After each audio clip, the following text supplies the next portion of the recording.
রমজানুল মুবারক আমাদের সামনে, 12টি মাসের মধ্যে শ্রেষ্ঠ মাস রমজানুল মুবারক। এই পবিত্র মাসকে সামনে রেখে আমরা এখানে আলোচনায় বসেছি। এই মাসটির আল্লাহ পাক এত বরকত দিয়েছেন। এই মাসটি সম্পর্কে রাসূল করিম সাল্লাল্লাহু আলাইহি ওয়াসাল্লাম আখিরি শাবানে খুতবা পেশ করেছিলেন এবং সেই খুতবায় তিনি বলেছিলেন, হে উপস্থিত জনগণ, হে মানব মণ্ডলী, আল্লাহ পাক আমাদের জন্য একটি পবিত্র মাস আমাদেরকে দিচ্ছেন, দান করেছেন, যে মাসটির নাম হচ্ছে রমাদান। রমাদান হচ্ছে রামদুন, রা মিম দত, রম ধাতু থেকে উৎপত্তি, এর অর্থ হচ্ছে জ্বালানো, পুড়িয়ে দেওয়া, ভস্ম করে দেওয়া। রমাদান, রমজান মুবারকে যারা নাকি সিয়াম সাধনা করে, আত্মত্যাগ করে, অর্থাৎ তিতিক্ষা, ত্যাগ এবং তিতিক্ষা করে, রমজান মুবারকে আল্লাহ পাক যেভাবে রোজা চান ওইভাবে যারা রোজা রাখে, তাদের সমস্ত গুনাহ সমূহকে আগুন যেমন আবর্জনাকে জ্বালিয়ে দেয়, রোজা যদি সঠিকভাবে কারো হয় তাহলে তার গুনাহগুলিকে এইভাবে জ্বালিয়ে ভস্ম করে দেয়। সুবহানাল্লাহ বিহামদিহি। এই রমাদান আমাদের সামনে। আমি আমার আলোচনার শুরুতে আমি আপনাদের খেদমতে আরজ করতে চাই যে মাসটির মধ্যে আমরা প্রবেশ করতে যাচ্ছি, দুটি জিনিস আমাদের সামনে এখন। একটি হচ্ছে আমরা মাহে রমজানকে ইস্তেকবাল করতে যাচ্ছি, মাহে রমজান আমাদের সামনে।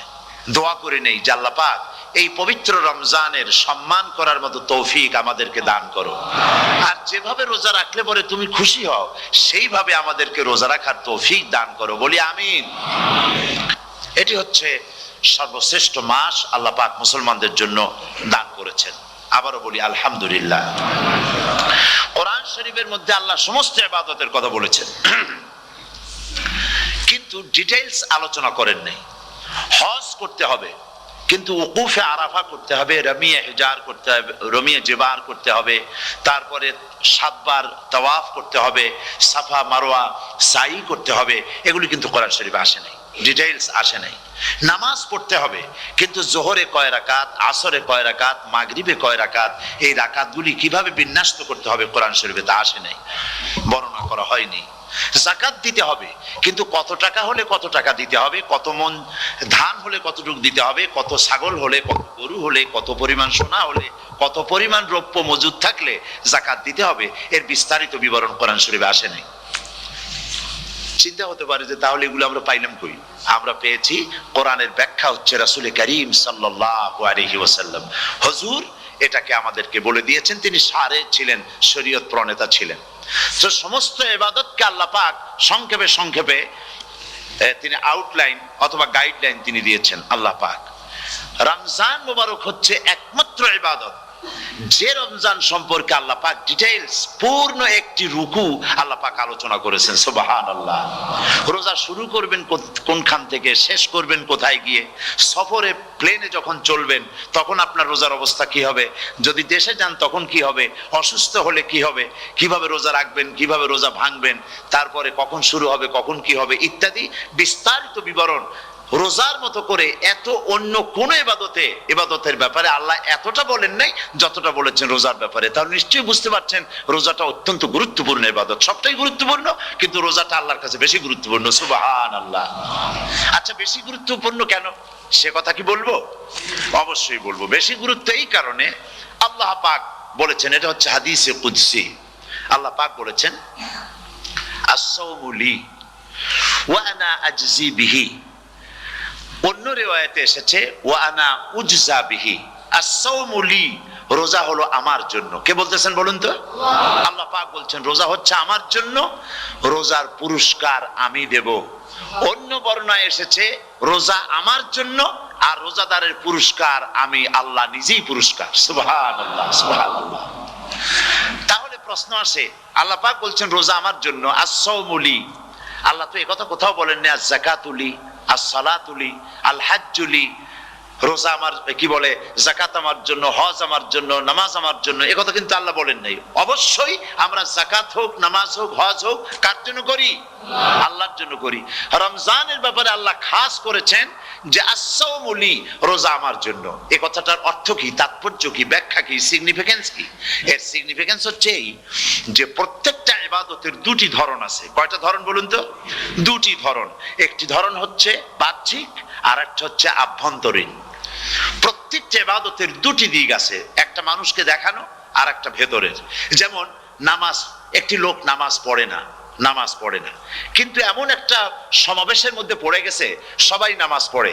এখন আমি যদি নামাজ না পড়ি তাহলে লোকে বলবে কি? তখন উজু আছে কি না আছে দাঁড়ায় গেল, আল্লাহু আকবার। তাহলে দেখা গেল নামাজ আল্লাহর জন্য পড়ে, আবার মানুষের জন্য দেখাবার জন্য করে। মানুষ দেখুক যে অমুকে এই গরুটা কোরবানি করেছে, এটা কি কোরবানির জন্য হলো না মানুষকে দেখাবার জন্য হলো? হজ, টাকা আছে, লোকেরা বলবে কি যে এত টাকার মালিক তাও হজে যায় না, সুতরাং যাই একটু হজ করে আসি। তাহলে হজ করা গেল, আবার মানুষকে দেখাবার জন্য করলো। দুটি জিনিস আছে। কিন্তু একমাত্র রোজা যদি কেউ রাখে মানুষকে দেখাবার জন্য, সকাল থেকে শুরু করে সন্ধ্যা পর্যন্ত না খাইয়া কোনো পাগলও থাকবে না। বলেন আপনারা ঠিক কিনা? সে তো মানুষকে দেখাবার জন্য দাঁত পরিষ্কার করে নিল, আর দুপুরে ভাত খেয়ে নিল, বউতেও টের পাইল না। পারবে কিনা? পারবে। টয়লেটে গিয়ে খেয়ে নিল ভালো করে, কোন একটা আড়াল জায়গা নিয়ে খেয়ে গেল, বাচ্চাও দেখলো না, বউতেও দেখলো না, খেয়ে নিল। তাহলে সে তো রোজা রাখলো না। আল্লাহ পাক বলছেন আস-সাওমু লি, রোজা হচ্ছে আমার জন্য। যে রোজা রাখে আমার জন্যই রাখে, মানুষকে দেখাবার জন্য সারাদিন না খেয়ে থাকার কোনো প্রশ্নই ওঠে না। সুবহানাল্লাহ। সুতরাং রোজা যে রাখলো সে আমার জন্যই রাখলো। ওয়া আনা আজজি বিহি, রোজার পুরস্কার আমি আমার হাত দিয়ে দেব। সুবহানাল্লাহ, আমার হাত দিয়ে দেব। ম্যানেজার যদি বলে এই কাজগুলি করলে পরে বেতন, নির্ধারিত বেতন পাবা, আর এইটা যদি করো তাহলে বেতনটা আমি দেবো আমার হাত দিয়া, তাহলে এমপ্লয় যারা তারা বুঝতেই পারবে যে মালিক যখন নিজেই দেবে তাহলে ম্যানেজারের মতো দেবে না, মালিকের মতোই বড় করে দেবে। তো আল্লাহ পাক ফেরেশতাদের কাছে এটা রাখেন নাই, সব নেকি তোমরা লেখো গিয়া, আর রোজার সওয়াব আমার হাত দিয়ে আমি দেব। সুবহানাল্লাহ। এরপরে আল্লাহ পাক বলছেন, অন্য রিওয়ায়েতে এসেছে রোজা আমার জন্য, আর রোজাদারের পুরস্কার আর কিচ্ছু না, রোজাদারের পুরস্কার আমি আল্লাহ নিজেই পুরস্কার হয়ে যাব। সুবহানাল্লাহ ওয়া বিহামদিহি। হাদিস শরীফে এসেছে রোজা রাখলে পরে ক্ষুধার কারণে, খালি পেটে থাকার কারণে টক্সিন জাতীয় এক প্রকারের গ্যাস তৈরি হয় পেটের ভেতরে, স্টমাকের মধ্যে, ফলে মুখে এক রকমের দুর্গন্ধের সৃষ্টি হয়। নবীজি বলেছেন রোজাদারের মুখের থেকে যে গন্ধ বের হয়, আল্লাহ পাকের কাছে রোজাদারের মুখের গন্ধ মিস্ক আম্বারের চাইতে বেশি পবিত্র। আপনার মুখের গন্ধটাও আল্লাহর কাছে পবিত্র। রোজাদারদের জন্য জান্নাতের একটি দরওয়াজা খাস করে রাখা হয়েছে, যার নাম রায়্যান। এই দরওয়াজা রোজাদারদের জন্য, কেবলমাত্র রোজাদারেরা সেখান থেকে প্রবেশ করবে, আর কেউ প্রবেশ করতে পারবে না। এই রোজাদারদের সম্পর্কে আল্লাহ পাক বলেছেন, হাদিস শরীফে এসেছে, বুখারী শরীফের হাদিস, রাসূল করিম সাল্লাল্লাহু আলাইহি ওয়াসাল্লাম বলেছেন লিস-সাইমে ফারহাতান, ফারহাতুন ইনদা ফিতরিহি ওয়া ফারহাতুন ইনদা লিকাই রাব্বিহি। রোজাদারের জন্য দুইটা খুশি। কয়টা খুশি বলুন তো? কে বলছেন? আল্লাহ রাসূল বলছেন রোজাদারের জন্য দুইটা খুশি। লিস-সাইমে ফারহাতান, দুটি খুশি। ফারহাতুন ইনদা ফিতরিহি, একটা খুশি হচ্ছে ইফতারের সময়। এই ফিতরিহি দুটি কথা, এই একটি কথার দুটি ব্যাখ্যা হয়। একটা হচ্ছে ইফতারের সময়, ইফতারের কথা বলা হয়েছে, আর ঈদের কথাও এর মধ্যে বলা হয়েছে। ইফতারের সময় হলো একটা খুশি, আর একটা খুশি হচ্ছে ইনদা লিকাই রাব্বিহি, যখন রোজাদারের সঙ্গে আল্লাহ পাক দেখা করবেন তখন হবে আরেকটা খুশি। তার মানে হচ্ছে রোজাদারদের সঙ্গে স্পেশাল আল্লাহ রাব্বুল আলামিন সাক্ষাৎকারের ব্যবস্থা করবেন। সুবহানাল্লাহ। তাহলে দুটি জিনিস হলো, একটা হলো ইফতারের জন্য রোজাদারের জন্য দুটা খুশি, একটা হলো ইফতারের সময়, আর একটা হচ্ছে আল্লাহর সঙ্গে যখন দেখা করবে। তো ইফতারের যে খুশিটা, এই খুশি রোজাদার ছাড়া কেউ বুঝবে না। ইফতার সারাদিন এই বান্দা বানাইতে নিষেধ করছিলি, সুবহানাল্লাহ, আল্লাহ খুশি হয়ে যান। রোজাদার অপেক্ষা করতে থাকে। ঠিক যখন কাটায় কাটায় সময়টা এসে গেছে, তখন আল্লাহর নাম করে খুরমা দিয়ে পানি দিয়ে ইফতার শুরু করে দিল। আল্লাহ পাক খুশি হয়ে গেলেন। এই যে ইফতার, সারাদিন রোজা রাখা ইফতার করায় যে মজা, রোজা রাখলো না এরকম লোকেরাও কিন্তু ইফতার করে না? পুরান ঢাকায় আছে, ঢাকা তো কয়েকটা এলাকা আছে, পুরান ঢাকার লোকেরা নাকি বলে যে, যারা রোজা রাখে না তারা বলে যে রোজা না রাখে একরকম পাপ করছি, আর ইফতার না করে কবিরা গুনাহ করবো নাকি, ইফতার তো করাই লাগবে। তো খুব মজা করে ইফতার করে তারা। তো সারাদিন রোজা রেখে পেঁয়াজি, ছোলা, বুট, মুড়ি খাওয়ায় যে মজা, সারাদিন ভাত খাইয়া তারপরে ইফতারের শরীক হওয়া, ছাগলে ঘাস খাইলে যেমন লাগে ওইরকম তার মুখে লাগে, এই মজা পাবে না। রোজাদারের যে মজা লাগে সেই মজা সে পাবে না। সারা মাস রোজা থাকার পর, আল্লাহর হুকুম মেনে সারা রাত রোজা রাখার পর, তারপরে ঈদের দিনে জামা কাপড় পরিষ্কার করে শেরওয়ানি গায়ে লাগাইয়া পাঞ্জাবি পরে আতর মেখে এরপরে ঈদের জামাতে যখন দাঁড়ায় যায়, সে যে মজা পায়, সারা মাস রোজা রেখে ঈদের জামাতে গিয়ে সে যে মজা পায়, যে রোজা রাখলো না ঈদের দিনে খুব জামা পাজামা সেন্ট এগুলো মেখে টেকে প্রথম কাতারে গিয়ে দাঁড়ায় গেছে, ও সেই মজা পাবে না। ওর মনের মধ্যে একটা চোর চোর ভাব থেকেই যায়।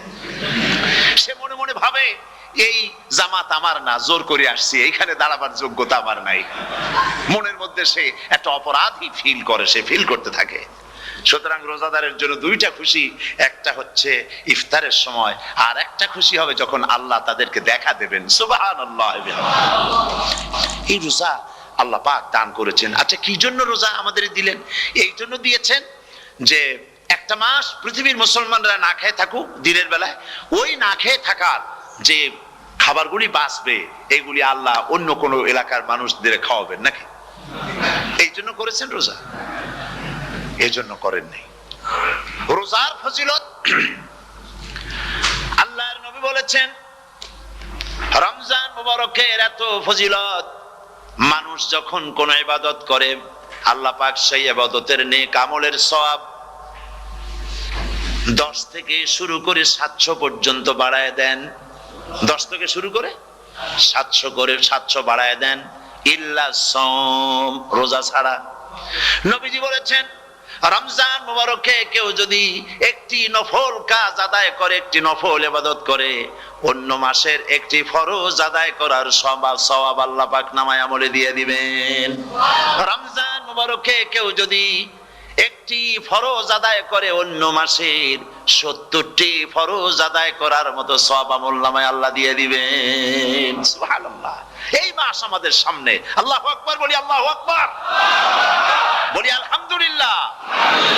এই পবিত্র মাস আমাদের সামনে, এই মাসে এত সব নফল হয় ফরজের মতো, আর ফরজ হয় 70টা ফরজের মতো। এত সব কেন হইল? আমরা না খেয়ে থাকি সেই জন্য নাকি? বলতে পারেন কেন হলো? একটি কারণ, শাহরু রমাদান আল্লাযী উনজিলা ফীহিল কুরআন। সুবহানাল্লাহ বলবেন না? এই রমজান মাস হচ্ছে সেই মাস যে মাসে আল্লাহ রাব্বুল আলামিন কোরআনে কারীমকে নাজিল করেছেন। এই মাসের মধ্যে একটি রাত আছে, খায়রুম মিন আলফি শাহর, যে রাতটি 1000 মাসের চাইতে বেশি গুরুত্বপূর্ণ আল্লাহর কাছে। সুবহানাল্লাহ। একটি রাত 1000 মাসের চাইতে গুরুত্বপূর্ণ। 1000 মাস ক্যালকুলেটর দিয়ে হিসাব করলে দেখা যায় যে 1000 মাসে 83 বছর 4 মাস হয়। তাহলে তার অর্থ কি এই যে একটানা 83 বছর 4 মাস ইবাদত করলে যে সওয়াব হবে, এই রাত্রে ইবাদত করলে সেই সওয়াব হবে? হতে পারে, এরকম হতে পারে, কিন্তু ব্যাখ্যাটা কি? ব্যাখ্যাটা হচ্ছে আরবিতে আলফুন শব্দ দিয়ে 1000 বোঝানো হয় না। আরবিতে যখন আলফুন বলা হয় তাহলে বোঝা যায় সংখ্যাধিক্য, বিপুল সংখ্যা, হাজার হাজার হাজার হাজার, থাউজেন্ডস এন্ড থাউজেন্ডস। এইটাকে বোঝাবার জন্য আরবিতে ব্যবহার করা হয় আলফুন, হাজার হাজার। তাহলে আল্লাহ কি বুঝাতে চাচ্ছেন? আল্লাহ রাব্বুল আলামিন তিনি আয়াত দ্বারা বুঝাতে চান, এর ব্যাখ্যা হচ্ছে এই পৃথিবীর মানবতার কল্যাণের জন্য এই পৃথিবীর মানুষের ভালাইয়ের জন্য, মঙ্গলের জন্য হাজার হাজার মাস ধরে এই পৃথিবীর মানুষের যে কল্যাণ হয় নাই, এই রমজান মোবারকে একটা রাত আছে যেই রাতে আল্লাহ রাব্বুল আলামিন মানবতার সেই কল্যাণ করেছেন। সেই কল্যাণ কি দিয়ে করেছেন? শাহরুর রমাদান আল্লাযী উনজিলা ফীহিল কোরআন, কোরআন নাযিল করে পৃথিবীর মানুষকে সেই কল্যাণ আল্লাহ দিয়েছেন। সুবহানাল্লাহ। বন্ধুগণ, কোরআন, কোরআন কি নিয়ামত আমাদের কাছে! সেই নিয়ামতকে আমরা চিনলাম না, আমরা বুঝতে পারলাম না কত বড় নিয়ামত আল্লাহ আমাদের দান করেছেন।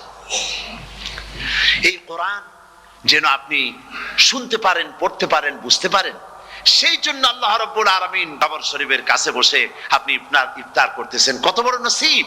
সেই জন্য আমি বলি, হলিডে করার জন্য আমেরিকা, সিঙ্গাপুর, হাবিজাবি এই সমস্ত ঘুরে কোনো লাভ নাই। হলিডে করতে চান, রমজান মুবারকে চলে যান হারামাইনুশ শরীফাইন, মদিনা আল মুনাওয়ারা, মক্কা আল মুকাররমা।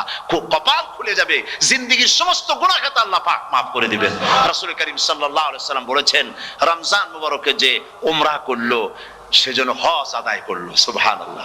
অন্য রিওয়ায়াতে এসেছে, যে ব্যক্তি রমজান মুবারকে উমরা করলো সেজন্য আমার সাথে হজ আদায় করলো। সুবহানাল্লাহ।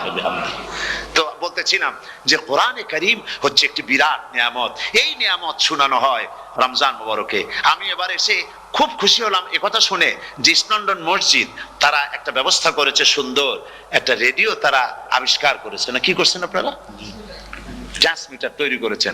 ওনারা ওখানে রেডিও বিক্রি করেন, আপনারা বহুটা খরচ করেছেন, তারা হাজার হাজার পাউন্ড খরচ করে টাওয়ার বানিয়েছেন এবং একটা ফ্রিকোয়েন্সি তারা নিজেরা নিয়েছেন, আর রেডিওগুলি 125 পাউন্ড করে ওনারা দিচ্ছেন খরচ হিসেবে। এটা যারা নিয়ে যায় ঘরের মধ্যে বসে তারাবিহের তেলাওয়াত তারা শুনতে পাবেন। মহিলারা অনেক সময় আসতে পারেন না, মহিলারা ঘরে বসে শুনতে পারবেন। ওই ইস্ট লন্ডন মসজিদে যত ওয়াজ হবে, তেলাওয়াত হবে, নামাজ হবে, আজান হবে, ওয়াজ হবে, জিকির হবে, সব আপনার ঘরে বসে আপনি শুনতে পারবেন। আল্লাহ রাব্বুল আলামিন এই ইকদামকে, এই পদক্ষেপকে আল্লাহ কবুল করুন, সবাই বলেন আমিন। এবং প্রত্যেকের ঘরে ঘরে এই রেডিও পৌঁছে যাক, আমরা বলি আমিন। আল্লাহ যেন কবুল করেন। আপনি ঘরে বসে মসজিদের সমস্ত প্রোগ্রাম পেতে পারবেন। আর কি সুন্দর, সেখানে যিনি তেলাওয়াত করেন, আজান দেন, আলহামদুলিল্লাহ, তার আজান শুনলে পরে তো মনে হয় যে আমি মক্কা শরীফে চলে গেছি, মদিনায় চলে গেছি। আর তেলাওয়াত কত সুন্দর, আলহামদুলিল্লাহ। আল্লাহ তার প্রতি রহম করুন, আমরা বলি আমিন। সুতরাং বলতেছিলাম যে এই পবিত্র রমজানুল মুবারক, এটি হচ্ছে, এটি কি জিনিসটা, কি জিনিসটা বোঝাবার জন্য আমি বলি, যেমন এই ঘড়িটা এটা কেনার পর 2-1 বছর পর এটা ফাস্ট হয় অথবা কি হয়, স্লো হয়ে যায়। তখন এটাকে সারার জন্য আমরা হসপিটালে দেই। হসপিটাল মানে লন্ডন হসপিটাল না, ঘড়িরও হসপিটাল আছে। তো ঘড়ির হসপিটালে দিলাম, ওরা এটাকে দেখে শুনে ওয়াইলিং করে টরে দিল ঠিক মতো। একবার যদি ঠিক করে দিল, আবার আমার 1-2 বছর চললো, আর কোনো ডিস্টার্ব করবে না, ঠিক কিনা? আপনার গাড়ির ইঞ্জিন যদি কোনো রকমের অসুবিধা করে, তাহলে গাড়ির ইঞ্জিনকে ওভারহোলিং করতে হয়, ইঞ্জিন ডাউন দিতে হয়। একবার যদি ইঞ্জিন ডাউন দিলেন, ওভারহোলিং করলেন, তাহলে আপনার এই গাড়ি 5-6 বছরের জন্য আর হাত দিতে হবে না। এই কথাগুলি বুঝতে পারছেন কিনা? সারা জীবন, সারা মাস অন্যায় করার পরে, গুনাহ করার পরে মানুষের অন্তঃকরণে কালিমা লেগে যায়। আল্লাহ রাব্বুল আলামিন রমজান মুবারকের একটা ব্যবস্থা করেছেন, ইঞ্জিন ওভারহোলিং এর মতো, ইঞ্জিন ডাউন দেওয়ার মতো। আপনার কালকে, আপনার আত্মাকে, আপনার বিবেককে, আমার বিবেককে পরিষ্কার করার জন্য রমজান মাস করে দিয়েছেন। রমজান মুবারকের একটি মাসের কোর্স যদি কমপ্লিট করা যায়, তাকওয়া দিয়া যদি ভরে দেওয়া যায়, তাহলে বাকি 11 মাস আরামসে চলবে, কোনো অসুবিধা হবে না। নবীজি বলেছেন, রমজান মুবারকে মাস আসার সঙ্গে সঙ্গে আল্লাহ রাব্বুল আলামিন তিনি জান্নাতের সমস্ত দরজাগুলি খুলে দেন, আর জাহান্নামের সব দরজাগুলি আল্লাহ রাব্বুল আলামিন বন্ধ করে দেন। সুবহানাল্লাহ। আর শয়তানকে শৃঙ্খল দিয়ে বেঁধে ফেলা হয়, শিকল দিয়ে শয়তানরা বাঁধা হয়ে যায়। এই হাদিসটা যখনই শুনাই বিভিন্ন জায়গায়, লোকেরা বিভিন্ন জায়গায় প্রশ্ন করে, হুজুর কোন তো যে শয়তানরে বাঁধতে হয়, কিন্তু রমজান মাস হতো লোকেরা মদ খায়, মিথ্যা কথা কয়, তাহলে শয়তান বাঁধা থাকলো কেমনে? আমি বলি, দেখেন, এর ব্যাখ্যা আছে। এর ব্যাখ্যা হলো এই, কোন কোন ঘড়ি আছে একবার চাবি দিলে 6 মাস চলে, আর একবার চাবি দিলে 2 বছর চলে, আবার চাবি দিলে লাইফ চলে যায়। এরকমের ঘড়িও আছে। কোন কোন মানুষের শয়তানে এমন চাবি দিছে যে চাবিতে 6 মাস চলে, কোনটায় 10 মাস চলে, কোনটায় বছর চলে। রোজার মাসেও যারা গুনাহ করে শয়তানি এমন চাবি দিছে যে রোজার মাসেও বন্ধ হচ্ছে না। এরা শয়তানের খপ্পরে পড়ে গেছে। আল্লাহ এই চাবি থেকে মুসলমানদেরকে হেফাজত করুন, বলি আমিন। জোরে বলেন আমিন। শয়তান থেকে পানাহ কেউ দিতে পারে না, কোন গভর্নমেন্ট পারবে না। রোজা হচ্ছে ঢাল। রোজা কি কন্ত? ঢাল বোঝেন তো? ঢাল কি? প্রোটেক্টর। আপনি জিহাদের ময়দানে, যুদ্ধের ময়দানে নিরাপত্তার জন্য বাইরের থেকে আক্রমণকে ভিড়াবার জন্য কি ব্যবহার করেন? ঢাল ব্যবহার করেন। রোজা হচ্ছে ঢাল। শয়তানের সমস্ত আক্রমণ থেকে বাঁচার জন্য রোজা হচ্ছে ঢাল। রোজার দিনে কেউ যদি আপনার সাথে ঝগড়া করে, তাহলে রাসূল বলেছেন তুমি বলো, তুমি ঝগড়ায় প্রবৃত্ত হবে না। তোমার সাথে যদি কেউ ঝগড়া করে, তুমি বলবে ইন্নী সাইম, আমি রোজাদার। আমি তোমার মতো ঝগড়া করতে আমিও পারি, আমি তোমার মতো গালাগালি দিতে পারি, কিন্তু আমি দেব না, ঝগড়াও করব না, গালিও দেব না, মারামারিও করব না, কারণ আমি রোজাদার। সুবহানাল্লাহ। রোজা আপনাকে গুনাহ থেকে বাঁচায় দেবে। দেখেন রোজা কিভাবে গুনাহ থেকে বাঁচায়। মিথ্যেবাদী, মিথ্যেবাদী সারাক্ষণ মিথ্যে কথা বলে, কিন্তু রোজার মাস আসছে। এখন মিথ্যাবাদী যারা, তাদের ঘনিষ্ঠ লোকদের কাছে শুনেছি যে তারা বলে, যদি কোনো লোক দিনের বেলা এসে যায় আর এমন কথা, যে কথা বলতে গেলে মিথ্যা বলা ছাড়া উপায় নাই তার জন্য, সে তখন বলে ভাই তুমি তো অসময় আসছো, এখন আমি খুব ব্যস্ত, আই এম ভেরি বিজি, তুমি রাত্রে আসো। কথা বুঝতে পেরেছেন তো? রোজা হচ্ছে কি? রোজাটা কি বলে? ঢাল। কোন মেয়ে লোকের দিকে চোখ পড়লো, আহা আমি তো রোজাদার, চোখকে সাথে সাথে নিচে নামায় ফেললো। গানের আওয়াজ আসলো, আমি তো রোজাদার, সে গানটা শুনলো না। কাজী সমস্ত গুনাহ থেকে বাঁচার জন্য রোজা একটা বিরাট হাতিয়ার। সুবহানাল্লাহ। এই মাসে আল্লাহ রাব্বুল আলামিন এই মাসটা, এই রোজাটা কেন দিয়েছেন? লাআল্লাকুম তাত্তাকুন, ইয়া আইয়ুহাল্লাযীনা আমানু কুতিবা আলাইকুমুস সিয়ামু কামা কুতিবা আলাল্লাযীনা মিন ক্বাবলিকুম লাআল্লাকুম তাত্তাকুন। হে বিশ্বাসীরা, তোমরা যারা ঈমান এনেছো, শোনো, আমি রোজাকে তোমাদের জন্য ফরজ করেছি, যেমন করে ফরজ করেছিলাম তোমাদের পূর্বপুরুষদের উপরে। রোজা শুধু আমাদের উপরে ফরজ হয়েছে তা না, আমাদের আগে যারা যেসব নবীরা আসছিলেন তাদের উপর রোজা কি ছিল? ফরজ ছিল। সুতরাং এই রোজা তোমাদের উপরে ফরজ, এই জন্য লাআল্লাকুম তাত্তাকুন, যাতে করে তোমরা কি হতে পারো? পরেজগার হতে পারো। কি হতে পারো? পরেজগার, মুত্তাকি হতে পারো, আল্লাহকে ভয় করতে পারো। একমাত্র আল্লাহর ভয় মানুষকে ভালো বানাতে পারে। একটা মানুষ জান্নাতে যাওয়ার জন্য, জাহান্নাম থেকে বাঁচার জন্য একটা জিনিস, কয়টা জিনিস বলেন? একটি জিনিস যদি ভেতরে থাকে তাহলে সমস্ত গুনাহ থেকে বাঁচতে পারে। আর একটি জিনিস যদি না থাকে তাহলে এমন কোনো কাজ নাই পৃথিবীতে যা সে করতে পারে না। সেই কাজটার নাম কি? তাকওয়া। সবাই বলেন কাজটার নাম কি? তাকওয়া। যদি ভেতরে আল্লাহ পাকের ভয় থাকে, রব্বুল আলামিন আমাকে দেখছেন, তিনি আমাকে শুনতেছেন, এই ভয় যদি অন্তঃকরণের ভিতরে থাকে, তাহলে এই লোকটি কোনো গুনাহের কাজ করতে পারবে না, মিথ্যা বলতে পারবে না, ওজনে কম দিতে পারবে না, খাদ্যে ভেজাল দিতে পারবে না, শয়তানি বদমাশি করতে পারবে না। আর যদি এই জিনিসটির অভাব থাকে, যদি তাকওয়া না থাকে, তাহলে সমস্ত অন্যায় কাজ সে করতে পারবে। এই জন্য আল্লাহ রাব্বুল আলামিন বলেন, রোজা এই জন্য দান করেছে যাতে করে, রোজার মাস এই জন্য দিলাম, লাআল্লাকুম তাত্তাকুন, তোমাদের ভিতরে তাকওয়ার সৃষ্টি হয়। এই ওয়াজ আমি আপনাদের সামনে অনেকবার করেছি। হযরত ওমর রাদিয়াল্লাহু তাআলা আনহু রাতের বেলায় ঘুরতে ঘুরতে দেখেন এক বাড়িতে আলো জ্বলছে, শেষ রাত। এই রাত্রে বাড়িতে আলো জ্বলে কেন? ভাবলেন কোনো অসুখ বিসুখ হলো নাকি। তো উনি কাছে গেছেন, গিয়ে কান পেতে শুনতেছেন। বাড়ির মালিক বুড়ি তার যুবতী মেয়েকে ডেকে বলছে, মা ওঠো, তাড়াতাড়ি ওঠো। কেন? কয় যে সকাল তো হয়ে গেল, দুধ দই এনেছি, আমি দুধ এনে রাখছি, এখন তুমি পরিমাণ মতো সবটা পাত্রে পানি দিয়ে ভরে দাও, তাহলে ওজন বেশি হবে আর আমরা ভালো লাভ করতে পারবো।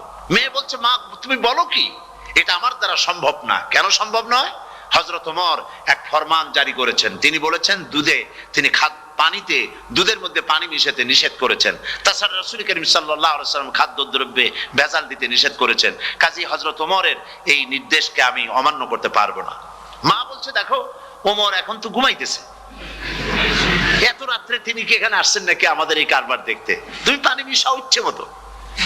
মেয়ে বলছে, মা হযরত ওমর ঘুমাতে পারেন, তার পুলিশেরা, তার গোয়েন্দা বিভাগের লোকেরা ঘুমাতে পারেন, হযরত ওমরের চোখকে ফাঁকি দেওয়া যাবে, হযরত ওমরের পুলিশকে ফাঁকি দেওয়া যেতে পারে, কিন্তু আল্লাহ রাব্বুল আলামিনের চোখকে ফাঁকি দেওয়া যাবে না। আমার পক্ষে সম্ভব নয়, আমি দুধে পানি মিশাতে পারবো না। হযরত ওমর রাদিয়াল্লাহু তাআলা চলে গেলেন, গিয়ে তার ছেলেকে ডেকে বললেন, ছেলে, আমি তো এখন বুড়া হয়ে গেছি, আমার বিয়ের বয়স নাই, আমি একটা মেয়ের খোঁজ নিয়ে আসছি, যদি আমার বয়স থাকতো এই মেয়েটার আমি বিয়ে করতাম। সুবহানাল্লাহ, সুবহানাল্লাহ। তো এই মেয়েটা তুমি খোঁজ নাও, যদি বিয়ে না হয়ে থাকে তুমি প্রস্তাব দাও বিবাহের। কি সৌন্দর্য তিনি দেখলেন মেয়েটার মধ্যে, স্বাস্থ্য, রূপ, যৌবন, কি দেখলেন? তাকওয়া। জোরে বলেন না, কি দেখলেন? তাকওয়া। এই তাকওয়া তিনি দেখলেন। এই তাকওয়ার উপরে ভিত্তি করে আমিরুল মুমিনিন, অর্ধেকটা পৃথিবীর প্রেসিডেন্ট, খলিফাতুল মুসলিমিন, আমিরুল মুমিনিন হযরত ওমর তার ছেলের জন্য পুত্রবধূ করে তাকে ঘরে নিয়ে আসলেন। সুবহানাল্লাহ। ফায়দা কি হলো? ফায়দা এই হলো, এই মেয়ের গর্ভে যে মেয়ে হলো, সেই মেয়ের গর্ভে যে মেয়ে হলো, সেই মেয়ের গর্ভে ফারুকে সানি হযরত ওমর ইবনে আব্দুল আজিজ রাহমাতুল্লাহ আলাইহির মতো ফারুকে সানি আল্লাহ দান করে দিলেন। সুবহানাল্লাহ ওয়া বিহামদি। এজন্য আল্লাহ রাব্বুল আলামিন বলেন, ইন্নাল্লাযীনা লা ইউমিনুনা বিল আখিরাতি যায়্যানা লাহুম আ'মালাহুম ফাহুম ইয়ামাহুন। যারা পরকালের প্রতি ঈমান আনে না, পরকালকে যারা বিশ্বাস করে না, তাদের ক্রিয়াকাণ্ডকে তাদের কাছে চিত্তাকর্ষক বানায় দেওয়া হয়, আর এভাবে তারা পথভ্রষ্ট হয়ে যায়।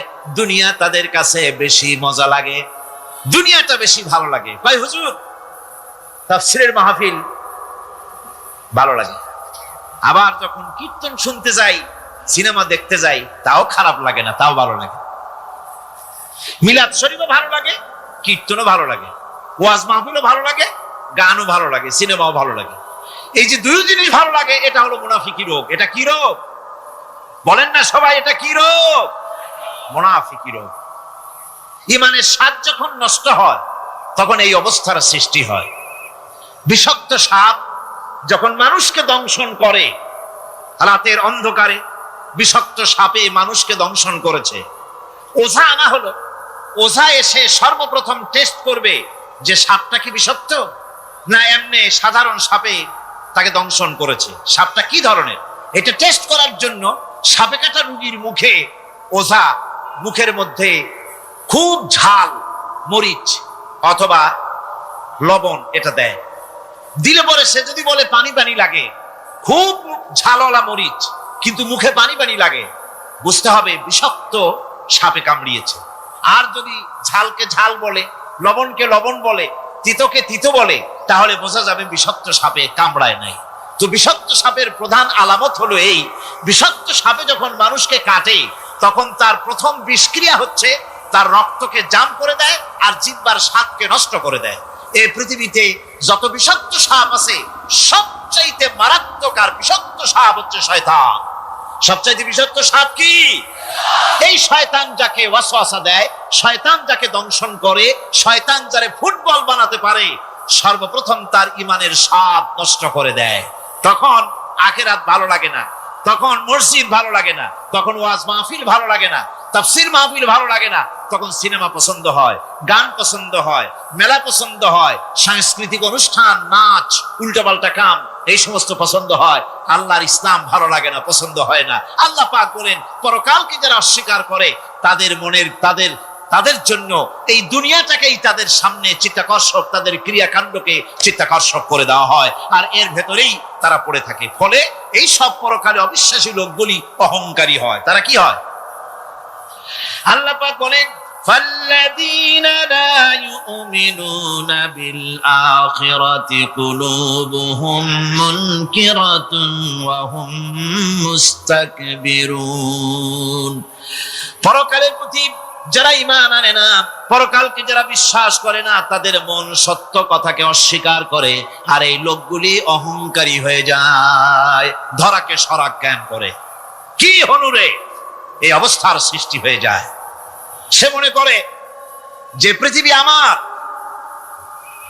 উলট পালট করে দে মা, লুটে পুটি খাই, পরকালে বিশ্বাস নাই, যা খুশি সে তখন তা করতে থাকে এবং অহংকারী হয়ে যায়। পরকালীন জীবনের অস্বীকৃতি আজকে নতুন কিছু নয়।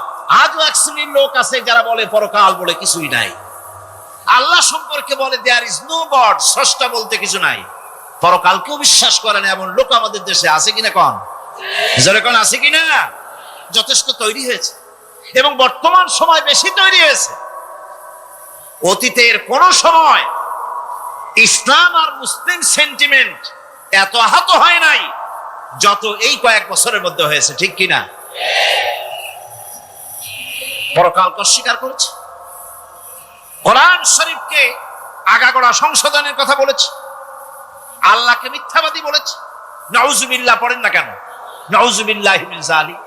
আল্লাহকে মিথ্যাবাদী বলা হয়েছে, কোরআনের সংশোধনের দাবি উঠেছে, মাদ্রাসার ভেতরে ডাকাত দুষ্ট পয়দা হয় বলা হচ্ছে। এভাবে করে তারা আল্লাহকে অস্বীকার করেছে, কোরআনকে অস্বীকার করেছে, পরকালকে অস্বীকার করছে। পরকালকে সেই অতীতের যুগের কাফেররাই অস্বীকার করে নাই, বর্তমান যুগেরও এক শ্রেণীর লোকেরা, তারা আবার মুসলমান নামধারী, নাম মুসলমানি নাম লাগানো আছে, পরকালকে তারা অস্বীকার করছে। এদের ভিত্তি হচ্ছে এই, তারা বলে ইন হিয়া ইল্লা হায়াতুনা দুনিয়া ওয়া মা নাহনু বিমাবউসিন। তারা বলে এই দুনিয়ার জীবনটাই একমাত্র জীবন, এই দুনিয়ার জীবনই হলো একমাত্র জীবন, আমরা আর উঠবো না পরকালে, পরকাল বলে কিছুই নাই, পরকাল বলে কোনো জিনিস নাই, আমাদেরকে কিয়ামতে আল্লাহর দরবারে ওঠা লাগবে না। সুতরাং তারা ওমর খৈয়ামের মুরিদ হয়ে যায়। তারা বলতে থাকে এই বেলা ভাই মদ খেয়ে নাও, কাল নিশীতের ভরসা কই, চাঁদনি জাগিবে যুগ যুগ ধরি, আমরা তোমার রবনাশ হই। যত পারো মদ খাও, নগদ চাপাও, হাত পেতে নাও, বাকির খাতায় শূন্য থাক। দূরের বাদ্য কিলাপ শুনে মাঝখানে যে বেজায় ফাঁক। কোথায় কিয়ামত আর কোথায় পরকাল, কোথায় বিচার, কোথায় হাসর, কোথায় সিরাত, কোথায় মিজান, আর মাঝখানে টাটকা সুখগুলো ছাড়িয়ে দেবে একটা কথা, মাঝখানের এই টাটকা সুখগুলি গ্রহণ করো, মজা করো। এই সব শিক্ষা দেওয়া হয় ওই সেকুলার শিক্ষা ব্যবস্থার মাধ্যমে কলেজে এবং বিশ্ববিদ্যালয়গুলিতে, যার কারণে পরকালের বিশ্বাস নাই বলে এমন কোনো কাজ নাই যা তারা করতে পারে না। এই মাত্র কয়েক মাস দেড়েক আগে রাজশাহী ইউনিভার্সিটিতে যে কাণ্ডটা ঘটে গেল, মনে আছেন আপনাদের? পত্র পত্রিকায় আপনারা পড়েছেন, এবং আমি রাজশাহীতে গিয়ে সেখানে প্রত্যক্ষদর্শী যারা দেখেছে তাদের মুখে শুনেছি, শিক্ষাবর্ষ সমাপন করেছে যে সব ছাত্র ছাত্রীরা, তারা র্যাগ উদযাপন করছে। র্যাগ ডে উদযাপন যেদিন করবে সেই দিনে তারা উচ্ছৃঙ্খল কাপড় চোপড় করেছে, ছেলেরা এবং মেয়েরা উভয়, এমন ভাবে কাপড় পরেছে যে কাপড় দ্বারা তারা শরীরের গোপন অঙ্গগুলি দেখা যায়। এরপরে আজেবাজে চিৎকার দিয়েছে, আজেবাজে স্লোগান দিয়েছে, গাধার মতো, কুকুরের মতো, শিয়ালের মতো তারা ডেকেছে। আমি বুঝি না চিন্তাধারা কেমন দেউলিয়া হয়ে গেল।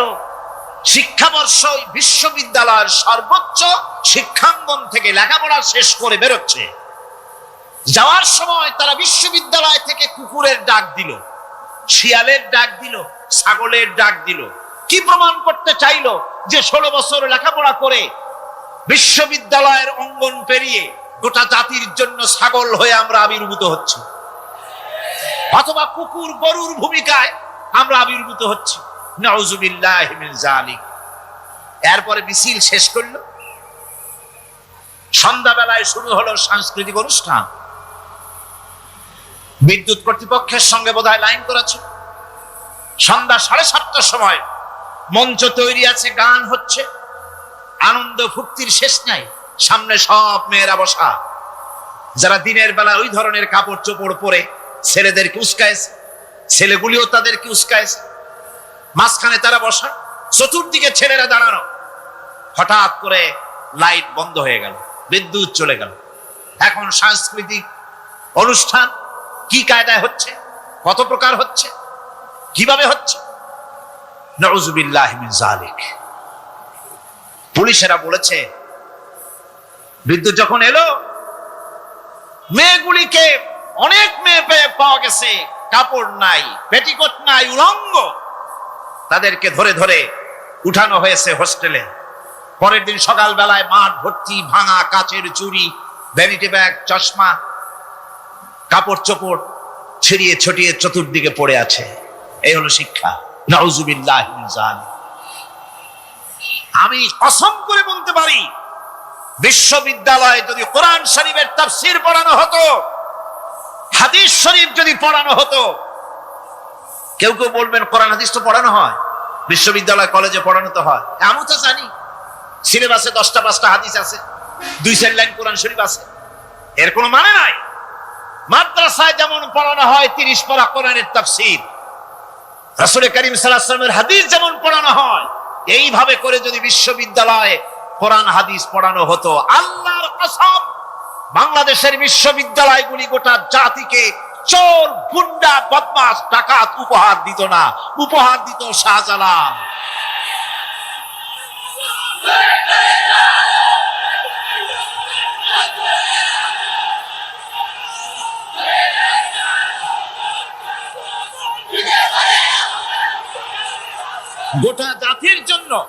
গোটা জাতির জন্য বিশ্ববিদ্যালয় সমূহ উপহার দিতে পারত। উপহার দিত শাহ মখদুম, শাহজালাল, খান জাহান আলী, উপহার দিতে পারত খাজা মঈনুদ্দিন চিশতি, উপহার দিতে পারত খালিদ বিন ওলীদ, উপহার দিত সালাউদ্দিন আইয়ুবী। আল্লাহ পাক তাদের সকলের প্রতি রহম করুন, জোরে কোন আমিন। এরকম উপহার গোটা জাতিকে তারা দিতে পারত। কথা ঠিক কিনা গান? সুতরাং পরকালকে অস্বীকার করাই হচ্ছে এর মূলভূত কারণ। সেকুলার শিক্ষা ব্যবস্থা হচ্ছে এর মূলভূত কারণ। এই জন্য কোরআনে কারীম আল্লাহ পাক বলছেন, লাইসাল বিররা আন তুওয়াল্লু ওয়ুজুহাকুম কিবালাল মাশরিকি ওয়াল মাগরিব। পূর্ব পশ্চিমে কয়বার মাথা ঘুরালা, এইটাই তোমার পুণ্যবান সৎ কাজ হওয়ার এটা নমুনা নয়। প্রকৃতপক্ষের সৎ কাজ হচ্ছে আল্লাহ বিশ্বাস করা এবং পরকালে বিশ্বাস ভিত্তিক জীবন গড়া। ওই কাফেরেরা বলতো, وقالوا ما هي إلا حياتنا الدنيا نموت ونحيا وما يهلكنا إلا الدهر। আল্লাহ রাব্বুল আলামিন বলেন, এই কাফেররা বলতো দুনিয়ার জীবনটাই তো আসল জীবন, আমরা মরবো না, আমরা এখানেই থাকবো, এই জীবনটাই হলো আসল জীবন, এখানেই বাঁচবো, এখানেই মরবো, আমরা পরকাল বলে কোনো জিনিস নাই, আমাদের কোনো ওঠা লাগবে না, যা কিছু হয় যুগের আবর্তন ছাড়া কিছুই হয় না। শুধু তাই নয়, এই প্রশ্ন কাফেরদের মনের ভিতরে মারাত্মক আকার ধারণ করলো। তারা বলল, আইযা মিতনা ওয়া কুন্না তুরাবান যালিকা রাজউম বাঈদ। আমরা মাটির সাথে মিশে যাব, আমরা মরে যাব, মাটির সঙ্গে মিশে যাব, তারপরে আমাদেরকে জীবিত করা হবে। এটা তো জ্ঞান বহির্ভূত কথা, এটা তো মাথায় ঢোকে না, কথাটা কেমন? তারা এভাবে অনেক প্রশ্ন করত। ওয়াকালু আইযা কুন্না ইযামান ওয়া রুফাতান আইন্না লামাবউসুনা খালকান জাদীদা। আমরা মরে যাব, গলে যাব, পচে যাব, হাড্ডি গুড্ডি মাটির সাথে মিশে যাবে, এরপরে আমাদেরকে নতুন করে সৃষ্টি করা হবে। এটা জ্ঞান বহির্ভূত কথা, এটা মাথার মধ্যে আসে না। কে আমাদেরকে চিন্তা করবে মরে যাওয়ার পর? আল্লাহ রাব্বুল আলামিন বলছেন, দেখো আল্লাহ পাক কোরআনে কারীমের ভিতরে যুক্তি দিয়ে বুঝাচ্ছেন যে অবশ্যই তোমাদেরকে আবার জিন্দা করা হবে, তোমাদেরকে উঠতে হবে। তোমরা এই পৃথিবীর অবস্থা পর্যবেক্ষণ করো, তাকায় দেখো আকাশের দিকে, জমিনের দিকে লক্ষ্য করে দেখো। আওয়ালাম ইয়ানজুরু ফি মালাকুতিস সামাওয়াতি ওয়াল আরদ। তারা কি আসমান এবং জমিনের ব্যবস্থাপনা সম্পর্কে চিন্তা ভাবনা করে না? ওই বিরাট আকাশটাকে যে আল্লাহ রাব্বুল আলামিন তৈরি করলেন, এই জমিনটাকে যিনি তৈরি করলেন, তিনি কি তোমাকে মৃত্যুর পরে তিনি কি জিন্দা করবেন না? তিনি কি জিন্দা করতে পারবেন না? কেমনে তোমরা অস্বীকার করতে পারো? দুনিয়ার ব্যবস্থাপনা এবং এই পৃথিবীর আকাশ এবং জমিনের ব্যবস্থাপনা সম্পর্কে তোমরা চিন্তা ভাবনা করে দেখো, অবশ্যই আল্লাহ রাব্বুল আলামিন তোমাদেরকে আবার জিন্দা করবেন। ওয়াকাইয়িম মিন আয়াতিন ফিস সামাওয়াতি ওয়াল আরদি ইয়ামুররুনা আলাইহা ওয়া হুম আনহা মুরিদুন। আসমান জমিনে বহু নিদর্শন পড়ে আছে যেগুলি তারা অতিক্রম করে যায়, অথচ সে সম্পর্কে তারা মোটেই চিন্তা ভাবনা করে না। চিন্তার বহু বিষয় আল্লাহ পাক এই পৃথিবীতে রেখেছেন। যারা চিন্তাশীল, যারা জ্ঞানবান, তারা এর দ্বারা বুঝতে পারে। আল্লাহ রাব্বুল আলামিন বলছেন, ইন্না ফি খালকিস সামাওয়াতি ওয়াল আরদি ওয়া ইখতিলাফিল লাইলি ওয়ান নাহার লাআয়াতিন লিউলিল আলবাব। নিশ্চয়ই আকাশ সৃষ্টি এবং জমিন সৃষ্টির ব্যাপারে আর রাত আর দিনের পরিবর্তনের ব্যাপারে যারা জ্ঞানবান তাদের জন্য নিদর্শন রয়েছে। যারা জ্ঞানবান তাদের জন্য চিন্তার বিষয়বস্তু রয়েছে। গবেষণা করো, চিন্তা করো, এই পৃথিবীতে আল্লাহ পাক যা কিছু সৃষ্টি করেছেন তার পক্ষে আবার তোমাদেরকে সৃষ্টি করা মোটেই অসম্ভব নয়। পরকালীন জীবনের সম্ভাবনা সম্পর্কে কোরআন অবিশ্বাসীদেরকে বলছে, দেখো, আল্লাহুল্লাযী রাফা'আস সামাওয়াতি বিগাইরি আমাদিন তারাউনাহা সুম্মা ইসতাওয়া আলাল আরশ। সে আল্লাহ তোমাদের নিকট দৃশ্যমান স্তম্ভ ছাড়াই ওই বিশাল আকাশটা তৈরি করেছে। যারা পরকাল আছে বলে উঠতে হবে একথা যারা বিশ্বাস করে না, তাদের ব্যাপারে আল্লাহ পাক এই যুক্তি দিচ্ছেন, দেখো, এই বিশাল যে আকাশটা, এই আকাশে কোনো খুঁটি আছে? কথা বলেন না কেন? এই আকাশে কোনো খুঁটি আছে? কোন রকমের খুঁটি ছাড়াই ওই বিশাল আকাশটা কে বানিয়েছেন? জোরে চিৎকার দিয়ে বলেন, কে বানাইছেন? এই যে শামিয়ানা, একটা বিশাল প্যান্ডেল, এই প্যান্ডেলে খুঁটি আছে না নাই? শুধু আছে না, একটা দুইটা না, জনমের মতো খুঁটি আছে। চতুর্দিকে তাকায় দেখে কত খুঁটি।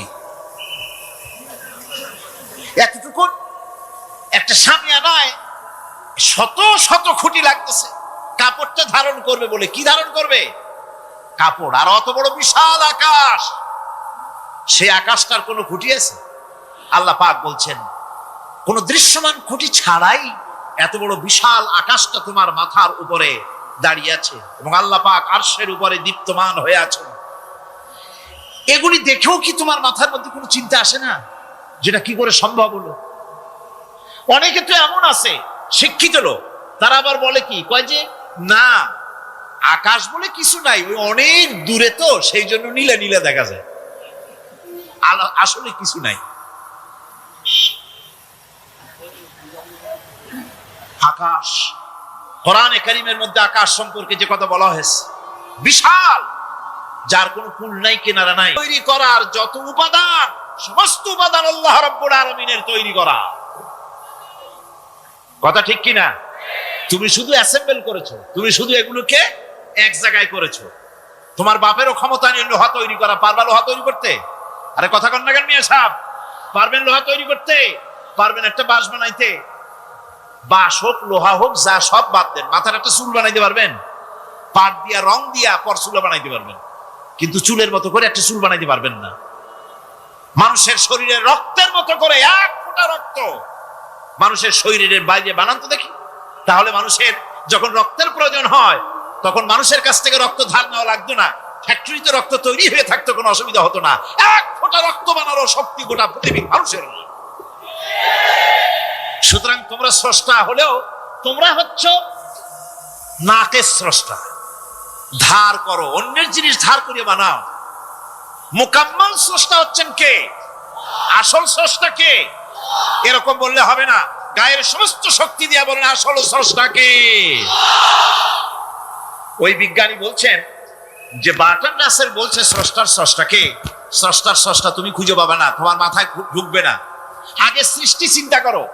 তিনি বলেছেন একটা লবণ, একটা লবণের কণা, লবণ বলেন তো, একটা লবণের কণা, এক কণা লবণের ভেতরে যে কেলাস থাকে, এর ভিতরে যে সমস্ত উপাদান থাকে, সেই লবণের কণাগুলির মধ্যে কতগুলি উপাদান থাকে, সেই উপাদানগুলি চিন্তা করতে 1000 বার্টন রাসেলের মস্তিষ্কের প্রয়োজন। তো একটা লবণ কণার ভিতরে কি আছে সেইটাকে উদ্ধার করার জন্য যদি 1000 বাটন রাসেলের মস্তিষ্ক লাগে, তাহলে গোটা বিশ্ব আকাশ আর জমিন যিনি সৃষ্টি করেছেন তাকে চিন্তা করা কি তোমার মগজে কুলাবে? দুনিয়ার প্রথম দিন থেকে শুরু করে কিয়ামত পর্যন্ত যত মানুষ এসেছে আর যত মানুষ আসবে, স্রষ্টা সম্পর্কে চিন্তা করার একটা অসম্ভব ব্যাপার। স্রষ্টার সামনে শুধু মাথাই নত করবা। তিনি কোত্থেকে এসেছেন, তিনি কে, জানার দরকার নাই। তিনি আল্লাহ। তার নাম কি? মাথা নত করে দাও সামনে। তিনি আল্লাহ, সর্বশক্তিমান আল্লাহ, রব্বুল ইজ্জত ওয়াল জালাল। তিনি ছিলেন, তিনি আছেন, তিনি থাকবেন। তিনি অনন্ত, তিনি অসীম, তিনি চিন্ময়, তিনি অব্যয়, তিনি অক্ষয়, তিনি শাশ্বত, যার কোনো শুরু নাই, যার কোনো শেষ নাই। সুবহানাল্লাহ। সুতরাং সেই মহান আল্লাহ রাব্বুল আলামিন তিনি বলছেন, বান্দারা তোমারে বানানো কঠিন না ওই বিশাল আকাশটা বানানো কঠিন? অত বড় বিশাল আকাশটাই তো আমি তৈরি করেছি। তোমার মৃত্যুর পরে তোমাকে জিন্দা করা মোটেই কোনো কঠিন ব্যাপার নয়, এটা খুবই সহজ। ভাইরা আমার, আল্লাহ সুবহানাহু ওয়া তাআলা পৃথিবীর মানুষকে এসব দৃষ্টান্ত দিয়ে সুন্দর করে মানুষকে বুঝাচ্ছেন। তিনি মানুষকে পরিষ্কার করে বুঝিয়েছেন। আল্লাহ পাক বলেন, এই পৃথিবীতে এসব প্রশ্নের চূড়ান্ত জবাব দিতে গিয়ে আল্লাহ পাক বলছেন, কুল ইউহিহাল্লাযী আনশাআহা আউওয়ালা মাররা ওয়া হুয়া বিকুল্লি খালকিন আলীম। বলে দাও, তোমাদের মৃত্যুর পরে সেই আল্লাহ রাব্বুল আলামিন তোমাদেরকে জিন্দা করবেন, যিনি তোমাদেরকে প্রথমবারে তৈরি করেছিলেন। প্রথমে যিনি সমস্ত জিনিস সৃষ্টি করেছেন, ওই আল্লাহ রাব্বুল আলামিন তোমাদেরকে আবার জিন্দা করবেন। আর এসব জিনিসকে খেল তামাশার বিষয়বস্তু করে তৈরি করা হয় নাই। সমস্ত জিনিসের পেছনে বিরাট উদ্দেশ্য কাজ করেছে। একটা লক্ষ্য নিয়ে, সামনে নিয়ে, উদ্দেশ্য নিয়ে আল্লাহ তৈরি করেছে। আল্লাহ পাক বলছেন, ওয়ামা খালাকনাস সামাওয়াতি ওয়াল আরদা ওয়ামা বাইনাহুমা লাইবিন। এই পৃথিবীতে আকাশ, ওই বিশাল আকাশ এবং জমিন এবং এর মধ্যস্থিত কোন জিনিসকে আমি খামোখা তৈরি করি নাই, খেল তামাশার বিষয়বস্তু হিসাবে তৈরি করি নাই। যারা নাকি জ্ঞানবান, যারা বুদ্ধিমান, তাদের সম্পর্কে আল্লাহ বলেন, আল্লাযীনা ইয়াযকুরুনাল্লাহা কিয়ামান ওয়া কুউদান ওয়া আলা জুনুবিহিম ওয়া ইয়াতাফাক্কারুনা ফি খালকিস সামাওয়াতি ওয়াল আরদ রব্বানা মা খালাকতা হাযা বাতিলা সুবহানাকা ফাকিনা আযাবান নার। যারা নাকি জ্ঞানবান, যারা চিন্তাশীল, যারা শুধু পাইকারি দরে খায় আর ঘুমায় না, যারা চিন্তা ভাবনা করে, তারা দাঁড়ানো অবস্থায়, বসা অবস্থায়, সব অবস্থায় আকাশ জমিন, রাত দিনের পরিবর্তন, মানব সৃষ্টি, এ সব কিছু চিন্তা গবেষণা করে বলে, রব্বানা মা খালাকতা হাযা বাতিলা, এ কোনো কিছুই তুমি নিরর্থক ভাবে সৃষ্টি করনি, সবগুলোই তুমি বিশেষ উদ্দেশ্য নিয়ে তৈরি করেছো। ফাকিনা আযাবান নার, সুতরাং আমাকে জাহান্নামের আগুন থেকে তুমি রক্ষা করো, আমাকে তুমি রক্ষা করো। আমরা সবাই বলি আমিন। চিন্তাশীল এবং গবেষক যারা, তারা এভাবে চিন্তা ভাবনার মাধ্যমে এ সব কিছু তারা বুঝতে পারে যে এই পৃথিবী খেল তামাশার বিষয় নয়। এই পৃথিবীকে আল্লাহ পাক এমনি এমনি তৈরি করেন নাই। দুনিয়ার মানুষগুলি কেউ খামোখা সৃষ্টি করেননি, এর পেছনে বিরাট উদ্দেশ্য কাজ করেছে এবং আমাদের সকলকেই আল্লাহ রাব্বুল আলামিনের কাছে হাজির হতে হবে। সুতরাং এই পৃথিবীতে দুনিয়ার চাইতে অগ্রাধিকার দিতে হবে আখিরাত। দুনিয়ার চাইতে অগ্রাধিকার দিতে হবে কোনটাকে বলেন? আখিরাতের অগ্রাধিকার দিতে হবে। আল্লাহ পাক বলছেন, ওয়ামা হাযিহিল হায়াতুদ দুনিয়া ইল্লা লাহুন ওয়া লাইবুন ওয়া ইন্নাদ দারাল আখিরাতা লাহিয়াল হায়ানু লাউ কানু ইয়ামালুন। এ দুনিয়া হচ্ছে নিছক খেল তামাশা, এটা কিছুই নয়। জীবনের প্রকৃত আবাসস্থল হচ্ছে আখিরাত। এই দুনিয়া একটা মোহ, এই মোহের পেছনে মানুষেরা ঘুরছে, বিবি বাল বাচ্চা এর পেছনে ঘুরছে। অথচ এই বিবি বাল বাচ্চা কিয়ামতের দিন মুসিবত হয়ে দাঁড়াবে মানুষের জন্য। একটা মোহর মধ্যে মানুষ পড়ে আছে, খেল তামাশার ভিতরে পড়ে আছে। আল্লাহ পাক বলছেন, কুল মাতাউদ দুনিয়া কালিলুন ওয়াল আখিরাতু খায়রুল লিমান ইত্তাকা। বলো, দুনিয়ার সমস্ত সম্পদ খুবই নগণ্য, আর যে ব্যক্তি পরকালকে বিশ্বাস করে, পরকালের কামনা করে, সেই খোদাভীরু লোকদের জন্য পরকাল হচ্ছে প্রকৃত আবাসস্থল। সেই জায়গাটাই হলো আসল জায়গা। ওই জায়গার জন্য কিছু তৈরি করতে হবে। কোরআনে কারিমে রব্বুল আলামিন বলছেন, আরাদিতুম বিল হায়াতিদ দুনিয়া মিনাল আখিরাহ ফামা মাতাউদ দুনিয়া ফিল আখিরাতি ইল্লা কালিল। তোমরা কি পরকালের জীবনের বিনিময় এই দুনিয়ার জীবনটাই বেশি পরিতুষ্ট হয়েছে? অথচ দুনিয়ার জীবনের সুখ সম্পদ তো পরকালের তুলনায় খুবই নগণ্য। পরকালের সুখ অনেক বেশি, পরকালের দুঃখটা অনেক বেশি, সুখটাও অনেক বেশি। পরকালটা স্থায়ী, সুতরাং দুনিয়ার মোহে না পড়ে পরকালের জন্য জীবনটাকে পরকাল ভিত্তিক জীবন তৈরি করো। আল্লাহ পাক বলছেন, ফাম্মা মান তাগা ওয়া আসারাল হায়াতাদ দুনিয়া ফাইন্নাল জাহিমা হিয়াল মাওয়া। অথবা যে ব্যক্তি বিদ্রোহ করেছে এবং দুনিয়ার জীবনকে অগ্রাধিকার দিয়েছে, তার জায়গা হচ্ছে জাহান্নাম। জোরে বলেন নাউজুবিল্লাহ। যে ব্যক্তি আল্লাহর সঙ্গে বিদ্রোহ করেছে আর পরকালের জন্য পাথর জোগাড় করে নাই, দুনিয়াকে অগ্রাধিকার দিল, পরকালকে ভুলে গেল, তার জায়গা হলো জাহান্নাম। ওয়া আম্মা মান খাফা মাকামা রাব্বিহি ওয়া নাহান নাফসা আনিল হাওয়া ফাইন্নাল জান্নাতা হিয়াল মাওয়া।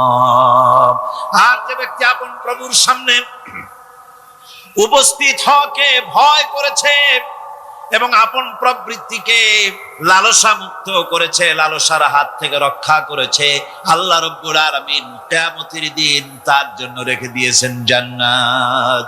তার জন্য কোন জায়গা? জান্নাত।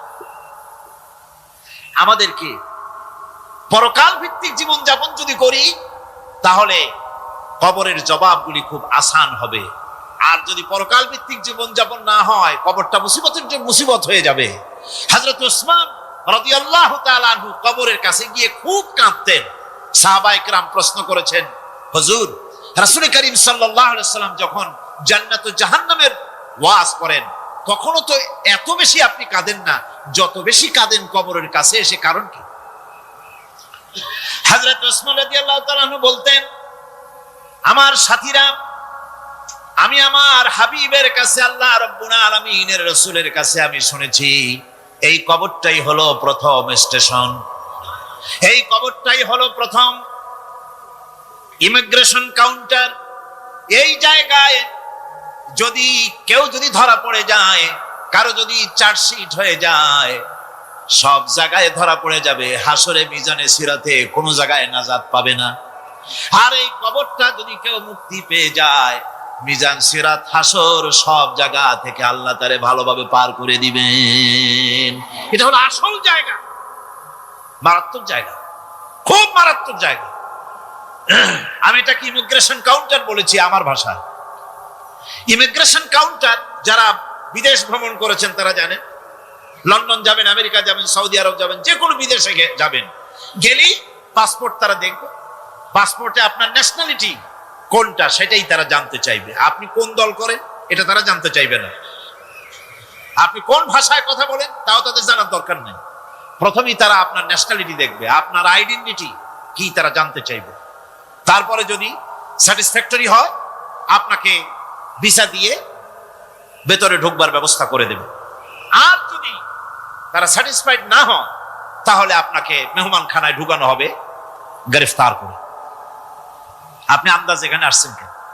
এই জন্য কবর হচ্ছে এ ধরনের একটি ইমিগ্রেশন কাউন্টার। কবরের ভিতরে মানুষ যখনই রাখা হবে, সঙ্গে সঙ্গে দুজন ফেরেশতা আসবে। কবরের কাছে যারা এসেছিল দাফন হয়ে যাওয়ার পর এই লোকগুলি 40 কদম যেতে যতক্ষণ লাগে এর মধ্যেই দুজন ফেরেশতা এসে যাবে, এসে জিজ্ঞেস করবে মান রব্বুকা, তুমি কোন দল করতে, ওটা তাদের জানার দরকার নেই। চাকরি কিসে করতেন ওটা জানার দরকার নেই। ব্যবসা করতেন না চাকরি করতেন প্রয়োজন নেই। প্রথমেই জিজ্ঞাসা করা হবে ন্যাশনালিটি, প্রথমেই জিজ্ঞাসা করা হবে তার ন্যাশনালিটি সম্পর্কে, তার আইডেন্টিটিটা কি, এবং সেটাকে সত্যায়িত করার জন্য বোঝার জন্য 3টি প্রশ্ন। প্রথম প্রশ্ন মান রব্বুকা ওয়া মা দীনুকা ওয়া মান নাবিয়ুকা, তোমার রব কে, তোমার দিন কি, তোমার নবী কে। যদি এই ব্যক্তি বেঈমান হয়, মুনাফিক হয়, সে বলবে হায় হাতা লা আদরি, হায় হাতা লা আদরি, জানি না আমার রবকে, আমি জানি না। তোমার দিন কি, দিন কারে কয় বুঝি না। এরপরে আল্লাহর নবী জনাবে মুহাম্মদ রাসূলুল্লাহ সাল্লাল্লাহু আলাইহি ওয়াসাল্লামকে দেখানো হবে, বলা হবে মা কুনতা তাকুলু ফি হাদার রাজুল, এই ব্যক্তি সম্পর্কে তোমার ধারণা কি নিকে, বলবে আমি চিনি না। নাউযুবিল্লাহ। বাস,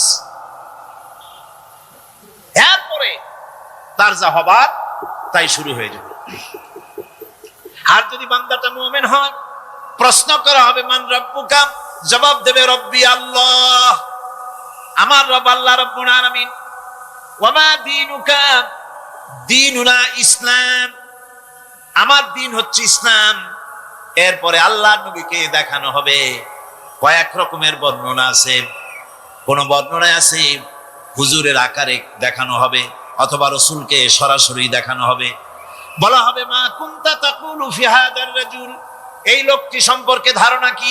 মুমিন ব্যক্তি বলবে হাদা নবিয়ুনা মুহাম্মাদুর রাসূলুল্লাহ সাল্লাল্লাহু আলাইহি ওয়াসাল্লাম, ইনি আমার তো সেই নবী মুহাম্মাদুর রাসূলুল্লাহ সাল্লাল্লাহু আলাইহি ওয়াসাল্লাম। আমরা যদি এই রকমের জবাব দিতে পারি, আল্লাহ কবুল করো।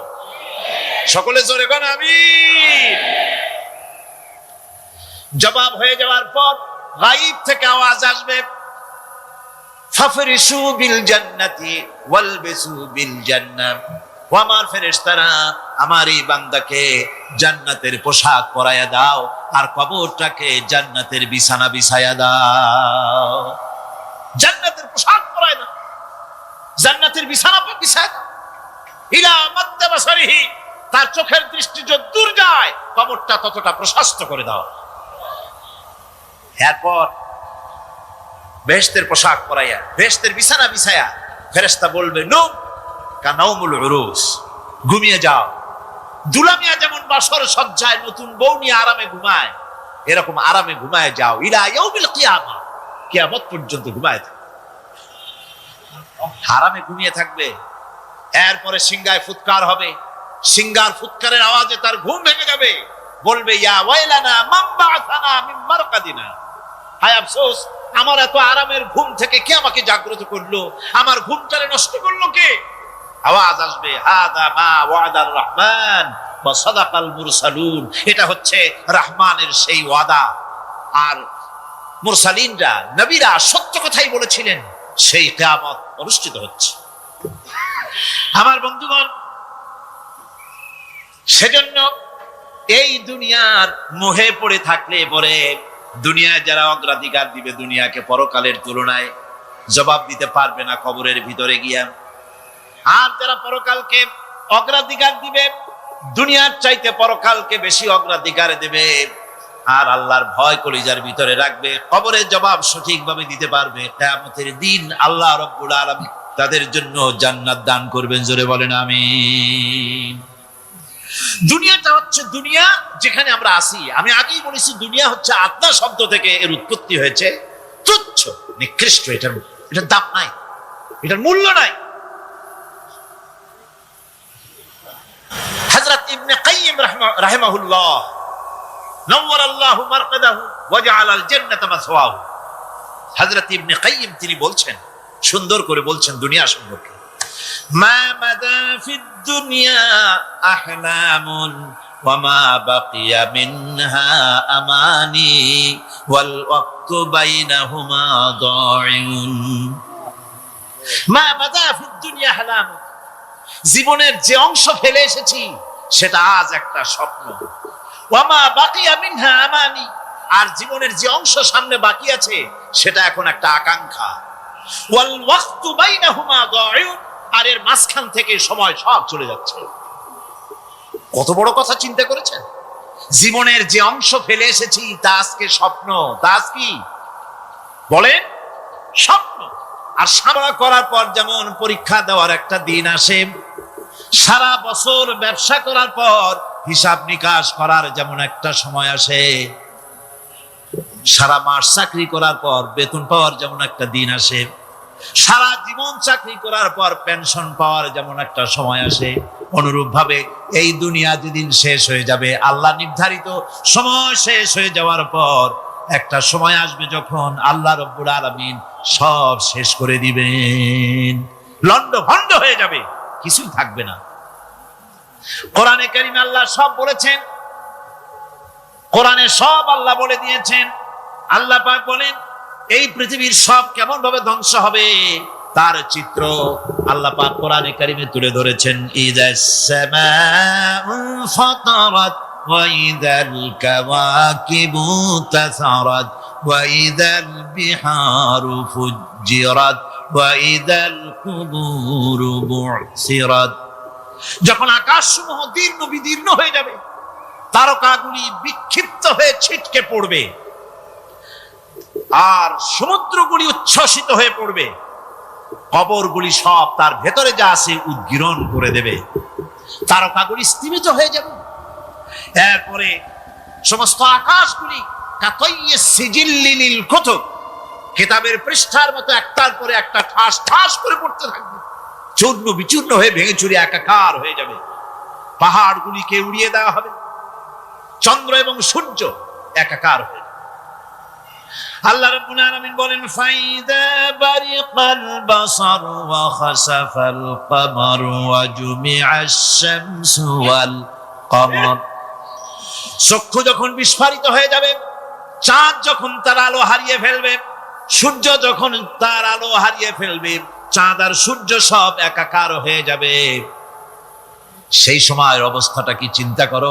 মানুষ হয়রান হয়ে দৌড়াদৌড়ি করবে। ওয়াহুমিলাতিল আরদু ওয়াল জিবালু ফাদুক্কাতা দাক্কাতান ওয়াহিদা। জমিন এবং পাহাড়গুলির মধ্যে আল্লাহ রাব্বুল আলামিন সংঘর্ষ বাঁধিয়ে দিবেন, পাহাড়গুলি ভেঙে চুরে টুকরা টুকরা হয়ে যাবে, পাহাড়গুলি উঁচু করে জমিনের উপরে আছাড় মেরে আল্লাহ রাব্বুল আলামিন ভেঙে চুরে চুরমার করে দিবেন। সুবহানাল্লাহ। ওয়া তাকুনুল জিবালু কালইহনিল মানফুশ, পাহাড়গুলো পেঁজা ধোনা তুলার মতো করে উড়িয়ে দেওয়া হবে, পাহাড় উড়ে যাবে। সুবহানাল্লাহ পড়ো। পাহাড় পাথরের তৈরি করা পাহাড়, এই পাহাড়গুলি তুলার মতো হয়ে উড়বে কিভাবে? আমি এই দৃশ্য নিজের চোখে কিছুটা হলেও দেখছি। আজ থেকে 10 দিন আগে আমি ইতালি সফর করে এসেছি। ইতালির রাজধানী রোম। রোম প্রাচীন সভ্যতার লালন ভূমি। কোরআনে কারিমে সূরা রোম রয়েছে, এই রোম সেই রোম। এখানের বাদশার কাছে রাসূল করিম সাল্লাল্লাহু আলাইহি সাল্লাম হেরাক্লিয়াসের কাছে চিঠি পাঠিয়েছিলেন, সেই রোম। 12 থেকে 15,000-এর মতো বাংলাদেশি মুসলমান সেখানে আছে। জুমার দিন, যেদিন আমি গেলাম তার পরের দিনই জুমা ছিল। জুমার নামাজ পড়লাম ভ্যাটিকানের কাছেই বিশাল মসজিদ, ইউরোপের ভিতরে সবচেয়ে বড় মসজিদ এটা। রোম ইসলামের দুশমনদের রাজধানী। সেইখানে যখন আযান হচ্ছে আশহাদু আন্না মুহাম্মাদার রাসূলুল্লাহ, আমার অনুভূতির কথা আপনাদেরকে বোঝাতে পারবো না, কি অনুভূতির সৃষ্টি হয়েছে আমার ভেতরে। ভ্যাটিকানের পোপ এক পাশে, কিছু দূরেই ভ্যাটিকান। ওটা হচ্ছে গোটা পৃথিবীর সমস্ত খ্রিস্টানদের কাবা, ভ্যাটিকান। তার পাশেই বিশাল মসজিদ, সেখানে নামাজ পড়লাম। চিন্তার ভেতরে আসলো আল্লাহ রাব্বুল আলামিন তার হাবিবের নাম, তার তাওহীদ, তার রিসালাতকে কিভাবে বিশ্বময় ছড়িয়ে দিলেন। আবু জাহেল চাইছিল মুহাম্মদ সাল্লাল্লাহু আলাইহি ওয়াসাল্লামকে স্তব্ধ করে দেবে মক্কার জীবনেই। কত বদনাম, সাহের, কাহেন, কাযযাব, শায়ের, নাউযুবিল্লাহি মিন যালিক, কত গালাগালি করলো। আর আল্লাহ শুনালেন, হাবিব চিন্তার কোনো কারণ নাই, ওয়া রাফা'না লাকা যিকরাক, আমি আপনার প্রশংসা বিশ্বময় ছড়িয়ে দেব। সুবহানাল্লাহ ওয়া বিহামদিহি। রোম প্রোগ্রাম শেষ করে আমাকে তারা নিয়ে গেল, যেটা আমি বলছি সফর কাহিনী শোনাবার সময় এটা না, যেহেতু এর সঙ্গে প্রাসঙ্গিক সেজন্য বলছি। পাহাড় কেমনে তুলার মতো হয়ে উঠবে তার নজির দেখেছি। রোম শহর থেকে 300 মাইল দূরে, 300 কিলোমিটার দূরে নেপোলিয়ান বোনাপার্ট তার বাড়ি, এবং ওটা তার নামই একটা প্রভিন্স। ভূমধ্য সাগরের পারে ভিসুভিয়াস, পৃথিবীর সবচাইতে বড় আগ্নেয়গিরি, সেটা দেখাতে নিয়ে যাওয়া হলো আমাকে। যে পাহাড়টা পৃথিবীর মাটি থেকে তার চূড়া হচ্ছে 3 মাইল উঁচু, এর 2 মাইল গাড়িতে করে ঘুরে ঘুরে যাওয়া যায়, এরপর আর গাড়িতে যাওয়া যায় না, বাকিটুকুন যেতে হবে হেঁটে হেঁটে। পাহাড়ের উপরে অক্সিজেন কম, বেশ কষ্ট হচ্ছিল উঠতে। জীবনে প্রথম পাহাড়ে চড়েছি জাবালে নূর, রাসূল করিম সাল্লাল্লাহু আলাইহি সাল্লামের উপরে যেখানে ওহী হয়েছিল সর্বপ্রথম। পাহাড় চড়ার একটা অভিজ্ঞতা ওখান থেকে আমার কিছুটা হয়েছিল। খুব কষ্ট হলো বাকি 1 মাইল উঠতে। যখন ভিসুভিয়াসের একদম শীর্ষে চলে গেছি, সেখানে গিয়ে আমার সাথে 15-20 জন লোক ছিল। আমি নিজেই আল্লাহু আকবার বলে আমার গলা থেকে আওয়াজ বেরিয়ে গেল। আমি দেখতে পেলাম ভিসুভিয়াসের শীর্ষে বিশাল গর্ত। আমার মনে হয় গর্তটা এই মাঠের 1/4 হবে, এই মাঠের 1/4 হবে গর্তটা। সেই গর্তটার গভীরতা হচ্ছে 1.5 কিলোমিটার। এইখান থেকে পাথরগুলি উত্থিত হয়েছে, আগ্নেয়গিরি পাথর আগুনে গলে লাভা হয়ে এগুলি পাহাড় বেয়ে উপচে পড়েছে, চতুর্দিকে 12 মাইল ছড়িয়ে গিয়েছে। আমার মনে পড়লো ওয়াকুদুহান নাস ওয়াল হিজারা, জাহান্নামের আগুনের ইন্ধন হবে মানুষ আর পাথর। আমি সেখানে সেজদায় পড়ে গিয়া কান্নাম আর বললাম, আল্লাহ জাহান্নামের আগুন হারাম করে দিও আমাদের জন্য। পাথর কিভাবে গলে পাথরগুলি গলে পুড়ে চতুর্দিকে পড়েছে, আর ছিটকেছে, চতুর্দিকে ছিটকে পড়েছে। সেই পাথরগুলি ছিটকে ছিটকে যেগুলি পুড়ে পড়েছে, সেগুলিকে দূরে সাদা রঙের বলে মনে হয়, কোনোটা সাদা কোনোটা কালো, মনে হয় যেন তুলার মতো হয়ে পড়ে আছে চতুর্দিকে। 1944 সনে তৃতীয়বারের মতো ভিসুভিয়াস অগ্নিগিরি যে অগ্নি উৎপাত করে, তাতে আশেপাশের 12 মাইল এলাকা এফেক্টেড হয়ে যায়। পাথরগুলি গলে এভাবে বিধ্বস্ত করে দিয়েছে। এখান থেকে এখানে জোহরের নামাজ, আসরের নামাজ আমরা পড়লাম, আল্লাহর কাছে খুব দোয়া করলাম। এখনো ধোঁয়া উঠতেছে, এখনো পাহাড়ের ফাটল দিয়ে ধোঁয়া উঠছে। একজন হাত দিয়ে আমাকে বলল যে খুব গরম লাগে ধোঁয়াগুলি। ওখানকার লোকেরা বলল যে ভেতরে এখনো আগুন আছে, তবে সুপ্ত, যে কোনো মুহূর্তে আবার তা জাগ্রত হতে পারে। আমরা সেখান থেকে নেমে এলাম।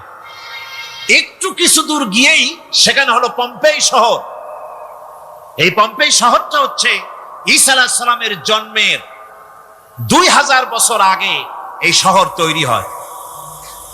ঈসা আলাইহিস সালামের জন্মের 179 বছর পর ভূমিকম্প হয়। সেই ভূমিকম্পে গোটা পম্পেই শহরটা পৃথিবীর মানুষের চোখের আড়াল হয়ে যায়, ধ্বংস হয়ে যায়, মাটির তলায় খারাপ হয়ে।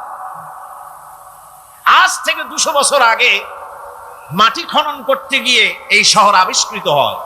পুরা শহরটা খুঁড়ে তারা বের করেছে। 180 হেক্টর জমিনের উপরে এই বিশাল শহর। ঘুরে ঘুরে দেখলাম গাড়ি চলে না সেখানে, পায়ে হেঁটে দেখতে হলো। প্রশস্ত রাস্তা, আজ থেকে 4000 বছর আগের মানুষেরা রাস্তা বানাতে জানতো পাথর দিয়ে, এবং রাস্তার দুধারে তাদের ছিল ফুটপাত, পানির ব্যবস্থা, নগরায়নের সব রকমের সুযোগ সুবিধা। তারপরে সেখানে বিচারালয়, এরপরে দোকানপাট, বাজারঘাট, সবকিছুর ব্যবস্থা রয়েছে।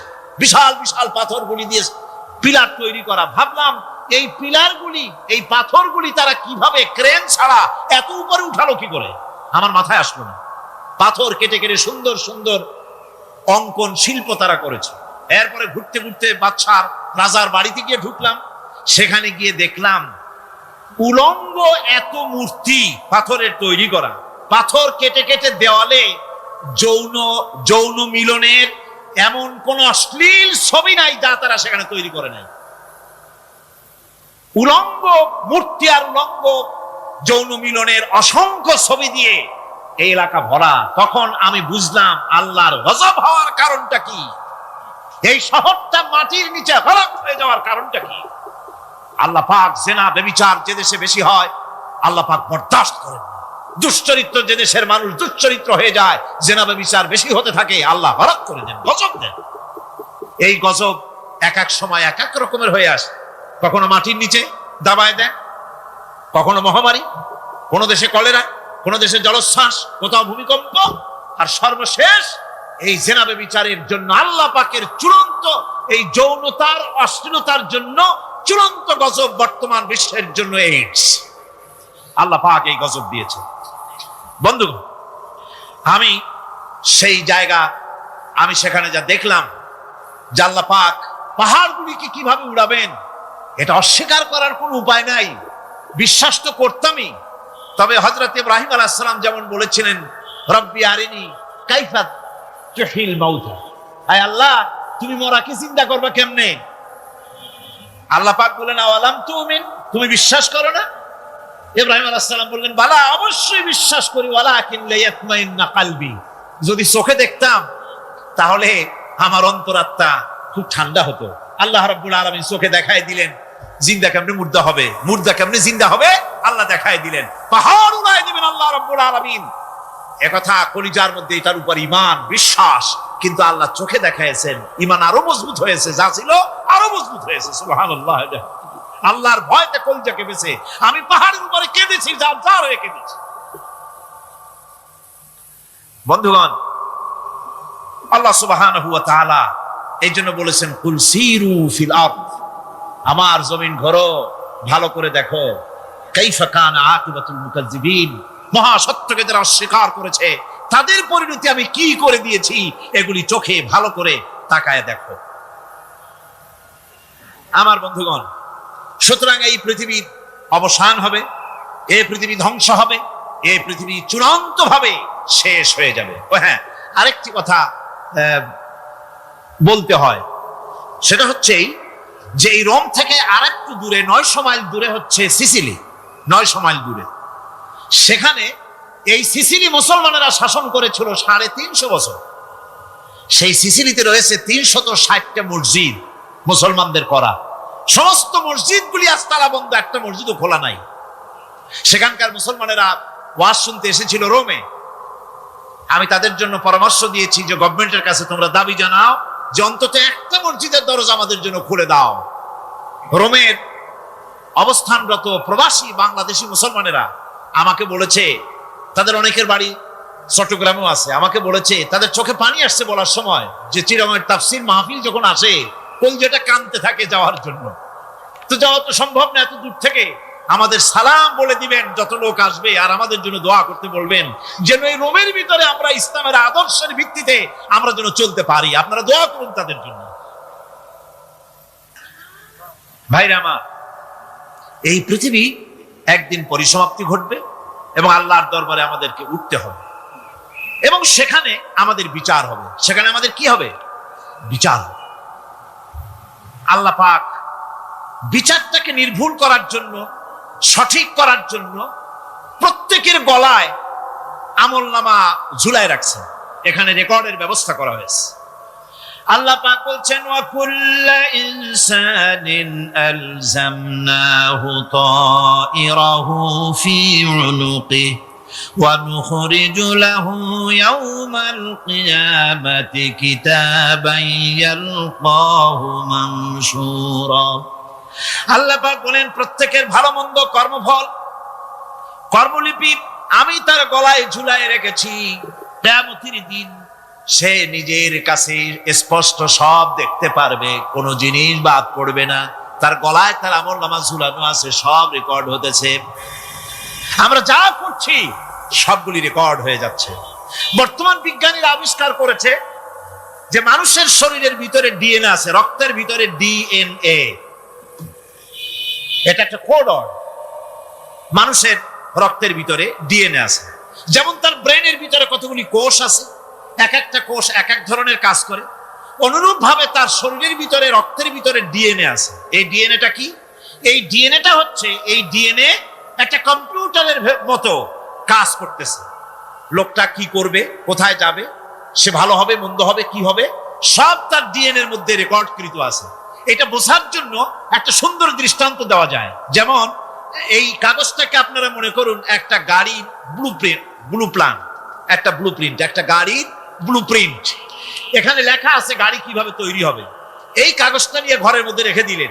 এখন এই কাগজটা থেকেই অটোমেটিক গাড়ির উইন্ডো তৈরি হলো, শিল্ড তৈরি হলো, গাড়ির বডি তৈরি হলো, চেসিস তৈরি হলো, টায়ার তৈরি হলো, ইঞ্জিন তৈরি হলো, ব্যাটারি তৈরি হলো, পেট্রোল নিল, আর কোন রকমের ড্রাইভার ছাড়াই গাড়ি চলতে আরম্ভ করলো। এই কথাটা যদি মনের মাথার মধ্যে আনতে পারেন যে এটা কিভাবে হইতে পারে, এতে লেখা অনুযায়ী যেভাবে হওয়া যদি সম্ভব হয়, অনুরূপ ভাবে মানুষের রক্তের ভিতরে ডিএনএ এরা আবিষ্কার করেছে। এর ভিতরে মানুষের ভালো মন্দ, কোথায় যাবে কি করবে, সবকিছু এর মধ্যে রয়েছে। কোরআনে কারিমে আল্লাহ রাব্বুল আলামিন, আমি গত বছর বলছিলাম যে বিজ্ঞানের আবিষ্কার যত বাড়বে কোরআন বোঝা মানুষের জন্য তত সহজ হবে। কোন সুবহানাল্লাহ। কোরআন বোঝা মানুষের জন্য তত সহজ হবে। সুতরাং মানুষের গলার সাথে আল্লাহ পাক বলছেন জিহাদ, বোমা, এগুলি খুব ভয় পাই, ওসব রাস্তা না, খুব সহজে কিছু দোয়া দুরূদ করিয়া আস্তে করে জান্নাতে চলে যাওয়া যায়, এরকম একটা দোয়া, এরকম একটা পথ বলে দেন। আমি বলি ভাই, এরকমের কোন সূরাগুলি আমার রাসূল আবিষ্কার করতে পারেন নাই। আল্লাহর পয়গম্বরের ওই ধরনের কোন পথ আবিষ্কার করতে পারেন নাই। সেখানে কিয়ামতের দিন কাউকে উৎকোচ গ্রহণ করার কেউ নাই, উৎকোচ দেওয়া যাবে না। আর উৎকোচ দিবেন এবার কি, আপনার কাছে কিছু নাইও, থাকলেও নেওয়ার কেউ নাই। এই দুনিয়ায় ফাঁকিবাজি করে বহুত কিছু করা যায়, কিন্তু কিয়ামতের মাঠে এগুলি কিছুই চলবে না। আল-ইয়াওমা লা ইয়ানফা'ু মালুন ওয়ালা বানুন। কিয়ামতের দিন ধন সন্তান সন্ততি আর সম্পদ কোনো কাজে লাগবে না। সেদিন শুধু আমল যদি ভালো হয় কাজে লাগবে, আমল খারাপ হবে সব শেষ হয়ে যাবে।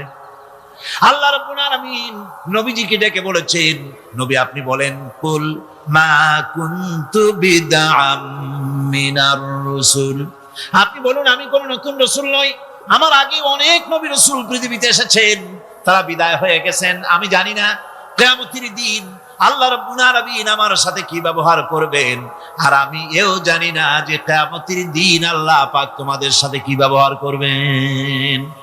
এই আয়াত নাযিল হওয়ার পর আল্লাহর হাবিব তার মেয়েকে ডাকলেন, জামাইকে ডাকলেন, নাতিদেরকে ডাকলেন, আহলে বাইতদেরকে ডাকলেন, আর বললেন, ও আমার মেয়ে, কলিজার টুকরা ফাতেমা গো শোনো, কেবলমাত্র আয়াত নাযিল হয়ে গেল, আল্লাহ পাক আমাকে শুনাইছেন কিয়ামতের দিন আমি জানি না আমার সঙ্গে কি ব্যবহার করা হবে, আর এও জানি না যে তোমাদের সাথে কি ব্যবহার করা হবে। ও আমার কলিজার টুকরা মেয়ে ফাতেমা, কিয়ামতের দিন মুহাম্মদ সাল্লাল্লাহু আলাইহি সাল্লামের মেয়ে, এই হিসাবে তোমার নাজাতের ফয়সালা হবে না। ও আমার কলিজার টুকরা নাতি হাসান আর হোসেন, কিয়ামতের দিন মুহাম্মদ সাল্লাল্লাহু আলাইহি সাল্লামের নাতি হিসাবে ফয়সালা হবে না। ও আমার জামাই হযরতে আলী, কিয়ামতের দিন আমার জামাই হিসাবে নাজাতের ফয়সালা হবে না। আমল যদি ভালো হয় ফয়সালা ভালো হবে, জান্নাতে চলে যাবে। আমল যদি খারাপ হয় কার নাতি কার জামাই দেখা হবে না। সুবহানাল্লাহ। কঠিন কিয়ামতের মাঠ। এই পরকালের বিশ্বাস যদি কলিজার মধ্যে ঢোকে, মানুষ ভালো হয়ে যাবে। কোন সুবহানাল্লাহ। আপনারা কোন মানুষের চরিত্র ভালো কি পুলিশে বানাইতে পারবে? আপনাদের দৃষ্টিতে পারবে? কথার জবাব যে দিলেন না। পুলিশে কি মানুষের চরিত্র ভালো বানাইতে পারবে? পুলিশের চরিত্র ভালো বানাবে কেনা, সেটাই তো কথা। মানুষের চরিত্র যাতে ভালো থাকে, মানুষের জন্য খারাপ কাম না করে, সেজন্য পুলিশ। পুলিশ যাতে খারাপ কাম না করে, সেজন্য আরো একটা ডিপার্টমেন্ট আছে না? তারা যাতে খারাপ কাজ না করে, সেজন্য আর একটা আছে। এন্টি করাপশনের আবার এন্টি করাপশন আছে, তার উপর আবার এন্টি করাপশন আছে। এন্টিটার অভাব নাই। সুতরাং পুলিশ দিয়া, বিডিআর দিয়া, আর্মি দিয়া মানুষের, দেশের, জাতির চরিত্র ভালো বানানো যায় না। রাসূলুল্লাহ এ দিয়ে বানান না, এটা ইসলামের নিয়ম নয়। পুলিশ দিয়া, আর্মি দিয়া দেশের মানুষের চরিত্র ভালো বানানো যায় না। চরিত্র ভালো বানানো যায় কেবলমাত্র পরকালের ভয় দিয়া। কি কিসের ভয় দিয়া? প্রকৃতপক্ষে সৎকারী মুমিন, ভালো কাজ করা, প্রকৃত মুমিন, সত্যিকারের ভালো মানুষ, সত্যিকারের ইমানদার হওয়ার জন্য 10টি কাজ লাগবে। কয়টি কাজ? 10টি কাজ লাগবে। সেই 10টি কাজের একটি কাজ গত বছর আপনাদের খেদমতে আরজ করা হয়েছে, 2টি বলা হয়েছে। বাকি আজকে বললাম আর একটা, হয়ে গেল 3টা। বাকি আছে কয়টা? 7টা। বাকি আছে আরো 7টা। পরকাল ভিত্তিক জীবনযাপন যদি করতে পারি, তাহলে আমরা হব দুনিয়ার শ্রেষ্ঠ মানুষ। কোন আলহামদুলিল্লাহ। আমার দেশ, আমার জাতি, আমার school, college, university, secretariat, cantonment, রান্নাঘর থেকে শুরু করে বঙ্গভবন, দেশের সর্বত্র মানুষের ভেতরে যদি পরকালের জবাবদেহিমূলক জীবনযাত্রার অনুভূতি সৃষ্টি করে দেওয়া যায়, কিয়ামত আছে আর জবাব দিতে হবে আল্লাহর দরবারে। এই পরকালকে এভাবে বিশ্বাস করতে পারলে, ওইভাবে জীবন গড়তে পারলে দেশ সুখী হবে, সমৃদ্ধশালী হবে, বিপদ দূরীভূত হবে, অন্ধকারের আমানিশা দূর হয়ে গিয়ে পৃথিবীতে আবার সুন্দর সূর্য উদিত হবে। ইসলামের নতুন বার্তা নিয়ে পৃথিবীতে শান্তি আসবে, সুখ আসবে, সমৃদ্ধি আসবে, স্বাধীনতা টিকবে, সার্বভৌমত্ব টিকবে। দেশ এক সুখী, সমৃদ্ধশালী, সুন্দর দেশে পরিণত হবে। বাংলাদেশ হবে পৃথিবীর একটা আদর্শ দেশে পরিণত হয়ে যাবে। যদি এই কথাগুলি আমরা বিশ্বাস করি আর আমল করে চলতে পারি, আল্লাহ পাক যেন সে তৌফিক আমাদের দেন। সকলে বলি আমিন। সকলে কোন আমিন। মুনাজাত হবে, দাঁড়ানো ভাইরা বসে। মুনাজাত হবে, দাঁড়ানো ভাইরা সকলে বসে। ওই যে রাস্তায় যারা দাঁড়িয়ে আছেন, পাশে যারা আছেন, সব বসুন, এক মুহূর্তে বসুন। মুনাজাত, দোয়া। আমি গত বছর বলেছি, এবারও বলি, মুনাজাতের কথা বললে কিছু লোক আছে, এই 2-4 জন 5 জন হাঁটে। এটা কিন্তু একটা আসলেই বেয়াদবি। এটা কি কন্ত দেখি? যেহেতু মুনাজাত করা হচ্ছে কার কাছে, দোয়া করা হচ্ছে কার কাছে, কখনোই সাহস করবেন না যে দোয়া করার কথা বললে আপনি হাঁটবেন। কেন? দুঃখটা কিসে? মোনাজাত করিয়া উজু করে আসবেন, নামাজ পড়বেন জামাতে। অবশ্যই আলোচনাগুলি খুবই গুরুত্বপূর্ণ। আগামীকাল, পরের দিন এর একটা যদি মিস করেন, গ্রেট মিস্টেক হবে। এটা বড় রকমের আপনি একটা লস করবেন। কাজী কোনোটা যেন আপনি না হারান। আল্লাহ পাক আমাদেরকে যেন বলার, শোনার, আমল করার তৌফিক দেন। কোন আমিন। অত্যাচারিত হয়েছেন, চাকরির সমস্যা হয়েছে, ঘরে খাবার নাই, অসুখ বিসুখ হয়েছে, নানান ধরনের সমস্যায় পড়েছেন। কোনো মাজার নয়, কোনো পীর নয়, মসজিদের ভিতরে চলে যান, উজু করে মসজিদে ঢুকে 2 রাকাত কাজায়ে হাজাতের নামাজ পড়েন। রাসূলুল্লাহর উপরে যখনই বিপদ হতো তিনি নামাজে দাঁড়ায় যেতেন। সুবহানাল্লাহ বলো। আপনি কেন যাবেন একটা কবরের কাছে? আপনার সাহায্য কামনার জন্য কোনো পীর নয়, আপনার সাহায্যের জন্য কোনো কবর নয়। সাহায্য পাওয়ার জন্য কে? আল্লাহ চান আপনার ঈমানটা খালেস হোক।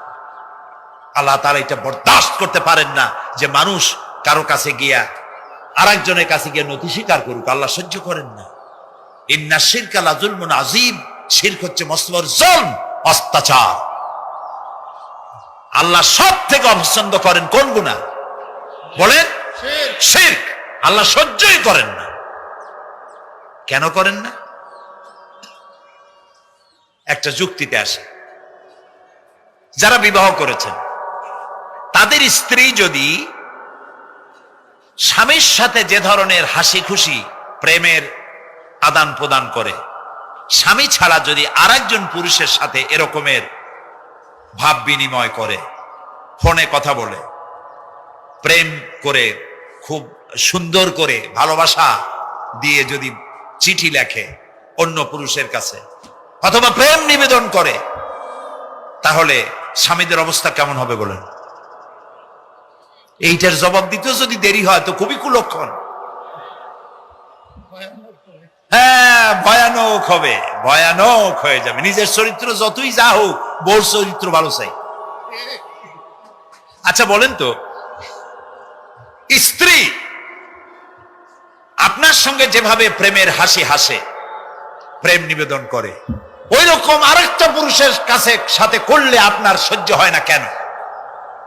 আপনি স্ত্রীর উপরে আপনার অধিকারটা কতখানি, কি জন্যে? আপনার স্ত্রীর যে হাসি, যে মিষ্টি হাসি, যা আপনার প্রাণ কেড়ে নেয়, ওই হাসিতে আপনার কোনো অবদান আছে বলেন? তার যে টানা টানা চোখ, সুন্দর ভ্রু, মাথায় অনেক লম্বা চুল, শরীরটা সুন্দর, যৌবন, রূপ, এর ভেতরে আপনার কোনো অবদান আছে? হ্যাঁ আছে, একটু তো আছি। আপনি যে মুখ দিয়ে বউটা হাসে, সেই ঠোঁটে একটু লিপস্টিক লাগাইছেন। যে চোখের জন্য আপনি পাগল, সেই চোখে একটু কাজল লাগাইছেন।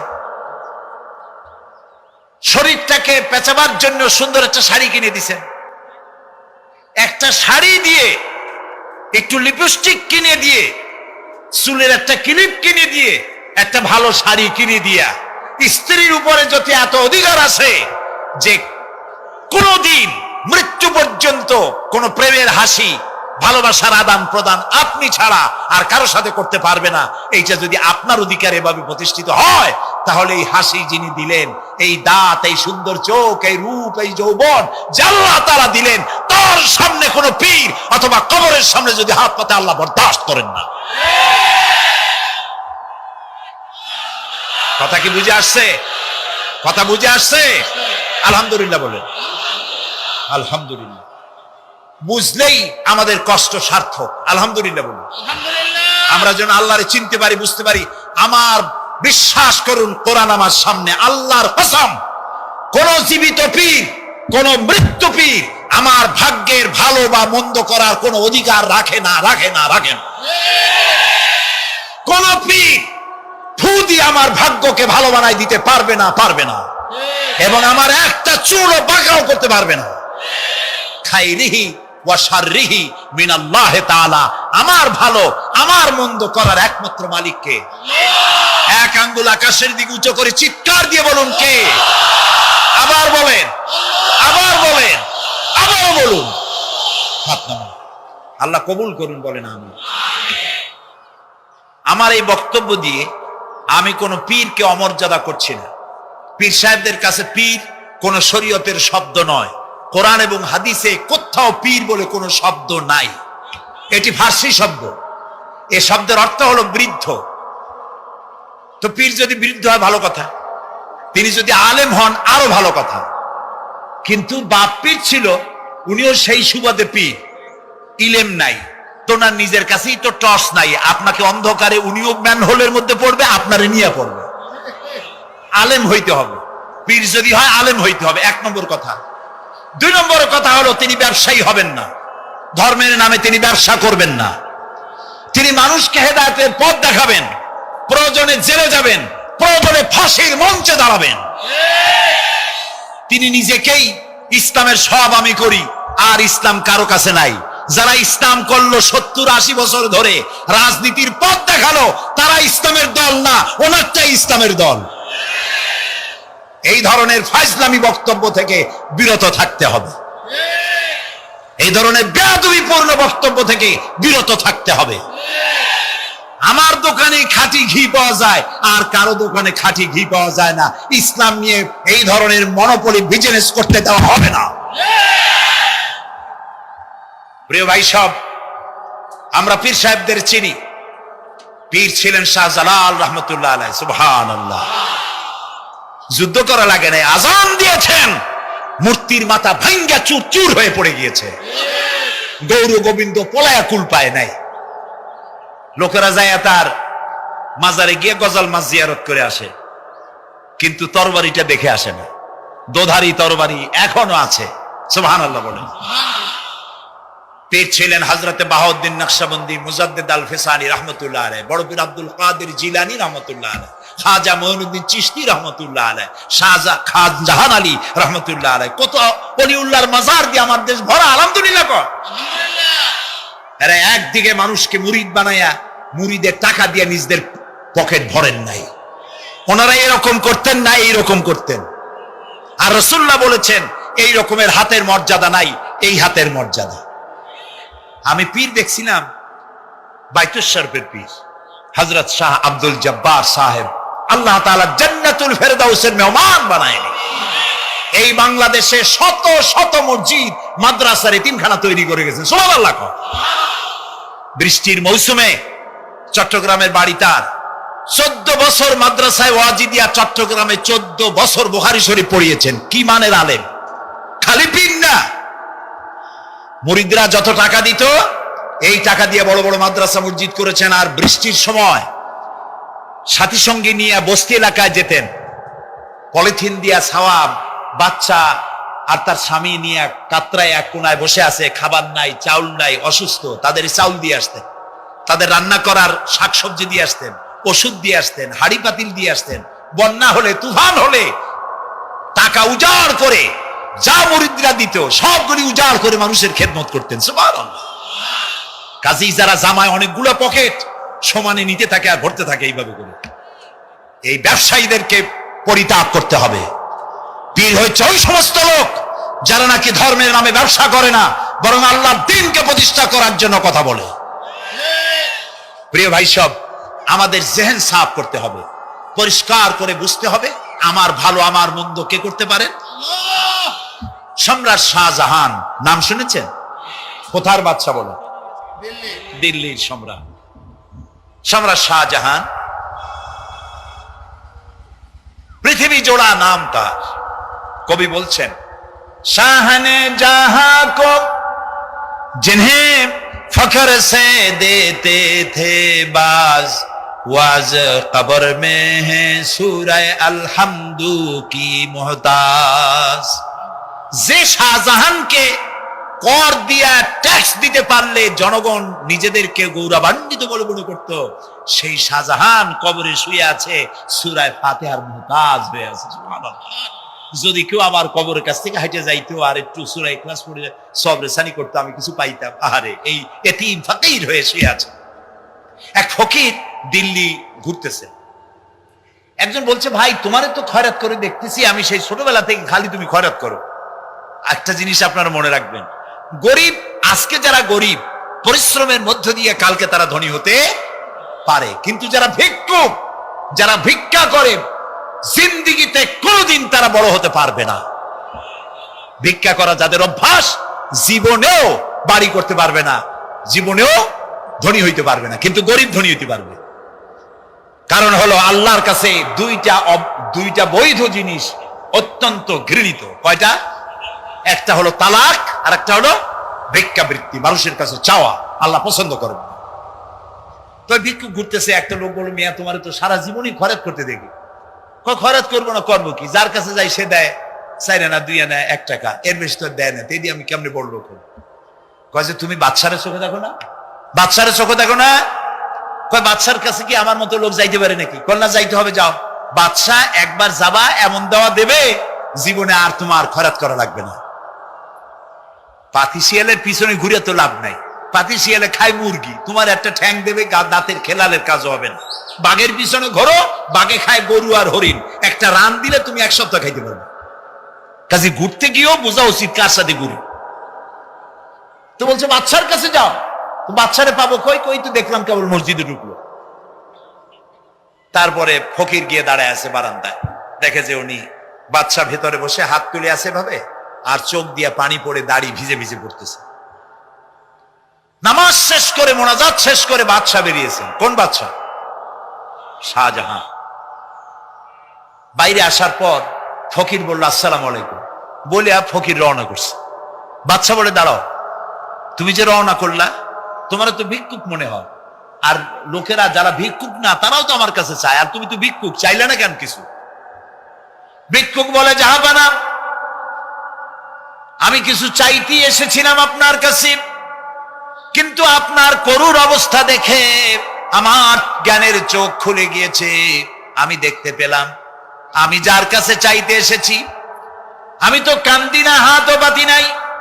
যার কাছে চাইতে আসতাম দিল্লির সম্রাট, আবার কোন সম্রাটের কাছে হাত পেতে ভিক্ষুকের মতো কি জানি চায়, আর চোখ দিয়া পানি পড়ে দাড়ি ভিজে ভিজে পড়ছে। আমার জ্ঞানের চোখ খুলে গেছে, দুনিয়ার বাদশার কাছে আর চাইবো না। বাদশা কান্দে যে বাদশার কাছে, তার কাছেই চাইবো। প্রিয় ভাই সব, এই জন্যে জিহেন সাফ করে ফেলুন। দুনিয়ার কোন মানুষের জন্য, মানুষের কাছে নয়, কোন কবরে নয়, কোন কারো কাছে নয়, আল্লাহ তাআলার কাছেই আমরা নামাজের মধ্যে ঘোষণা করেছি, ইয়াকা না'বুদু ওয়া ইয়াকা নাস্তাঈন। আল্লাহ তাআলা, তোমার একমাত্র ইবাদত করি, তোমার কাছেই সাহায্য চাই। কাজেই সাহায্য আল্লাহর কাছে। কার কাছে চাইবো বলে? আল্লাহ আমাদের ঈমান পোক্ত করে দিন। আমরা বলি আমিন, আমরা বলি আমিন। অসুখ বিসুখ হইলে পরে ধৈর্য ধরবেন। অনেক মানুষ আছে জ্বর হইলে কয় যে এত নামাজ পড়ি খালি জ্বর আমারই হয়, এত রোজা রাখি, ভালো ভালো কাম করি, আমার ছেলের অসুখ মোটে সারি। এই জাতীয় কথা বলবেন না। মুমিনের পায়ে যদি কাঁটা ফোটে, সওয়াব থেকে খালি নাই। ধৈর্য ধরতে হবে। কাঁটা ফুটছে, বলেন ইন্না লিল্লাহ। আজাবান লিল মুমিন, মুমিনের জন্য বড়ই আশ্চর্য ব্যাপার, বিপদ হইলেও শুকর আদায় করে, আর সুখে থাকলেও শুকর আদায় করে। সুবহানাল্লাহ বিহামদি। বিপদ আসলে সে বলে ইন্না লিল্লাহি, বলেন ইন্না লিল্লাহি ওয়া ইন্না ইলাইহি রাজিউন। আর যখন শান্তি আসে বলে আলহামদুলিল্লাহ। দুই অবস্থায় তার জন্য নিয়ামত আল্লাহর তরফ থেকে সে পায়, আলহামদুলিল্লাহ। প্রিয় ভাই সব, তো আল্লাহর উপর ঈমান আনার জন্য কয়টা শর্ত বলছি না? এই যে প্যাচ লেগে গেছে, কয় যে তিনটা। আল্লাহর উপর ঈমান আনার জন্য শর্ত কয়টা? চারটা। চারটার বলছি কয়টা? দুইটা। আরেকটা হচ্ছে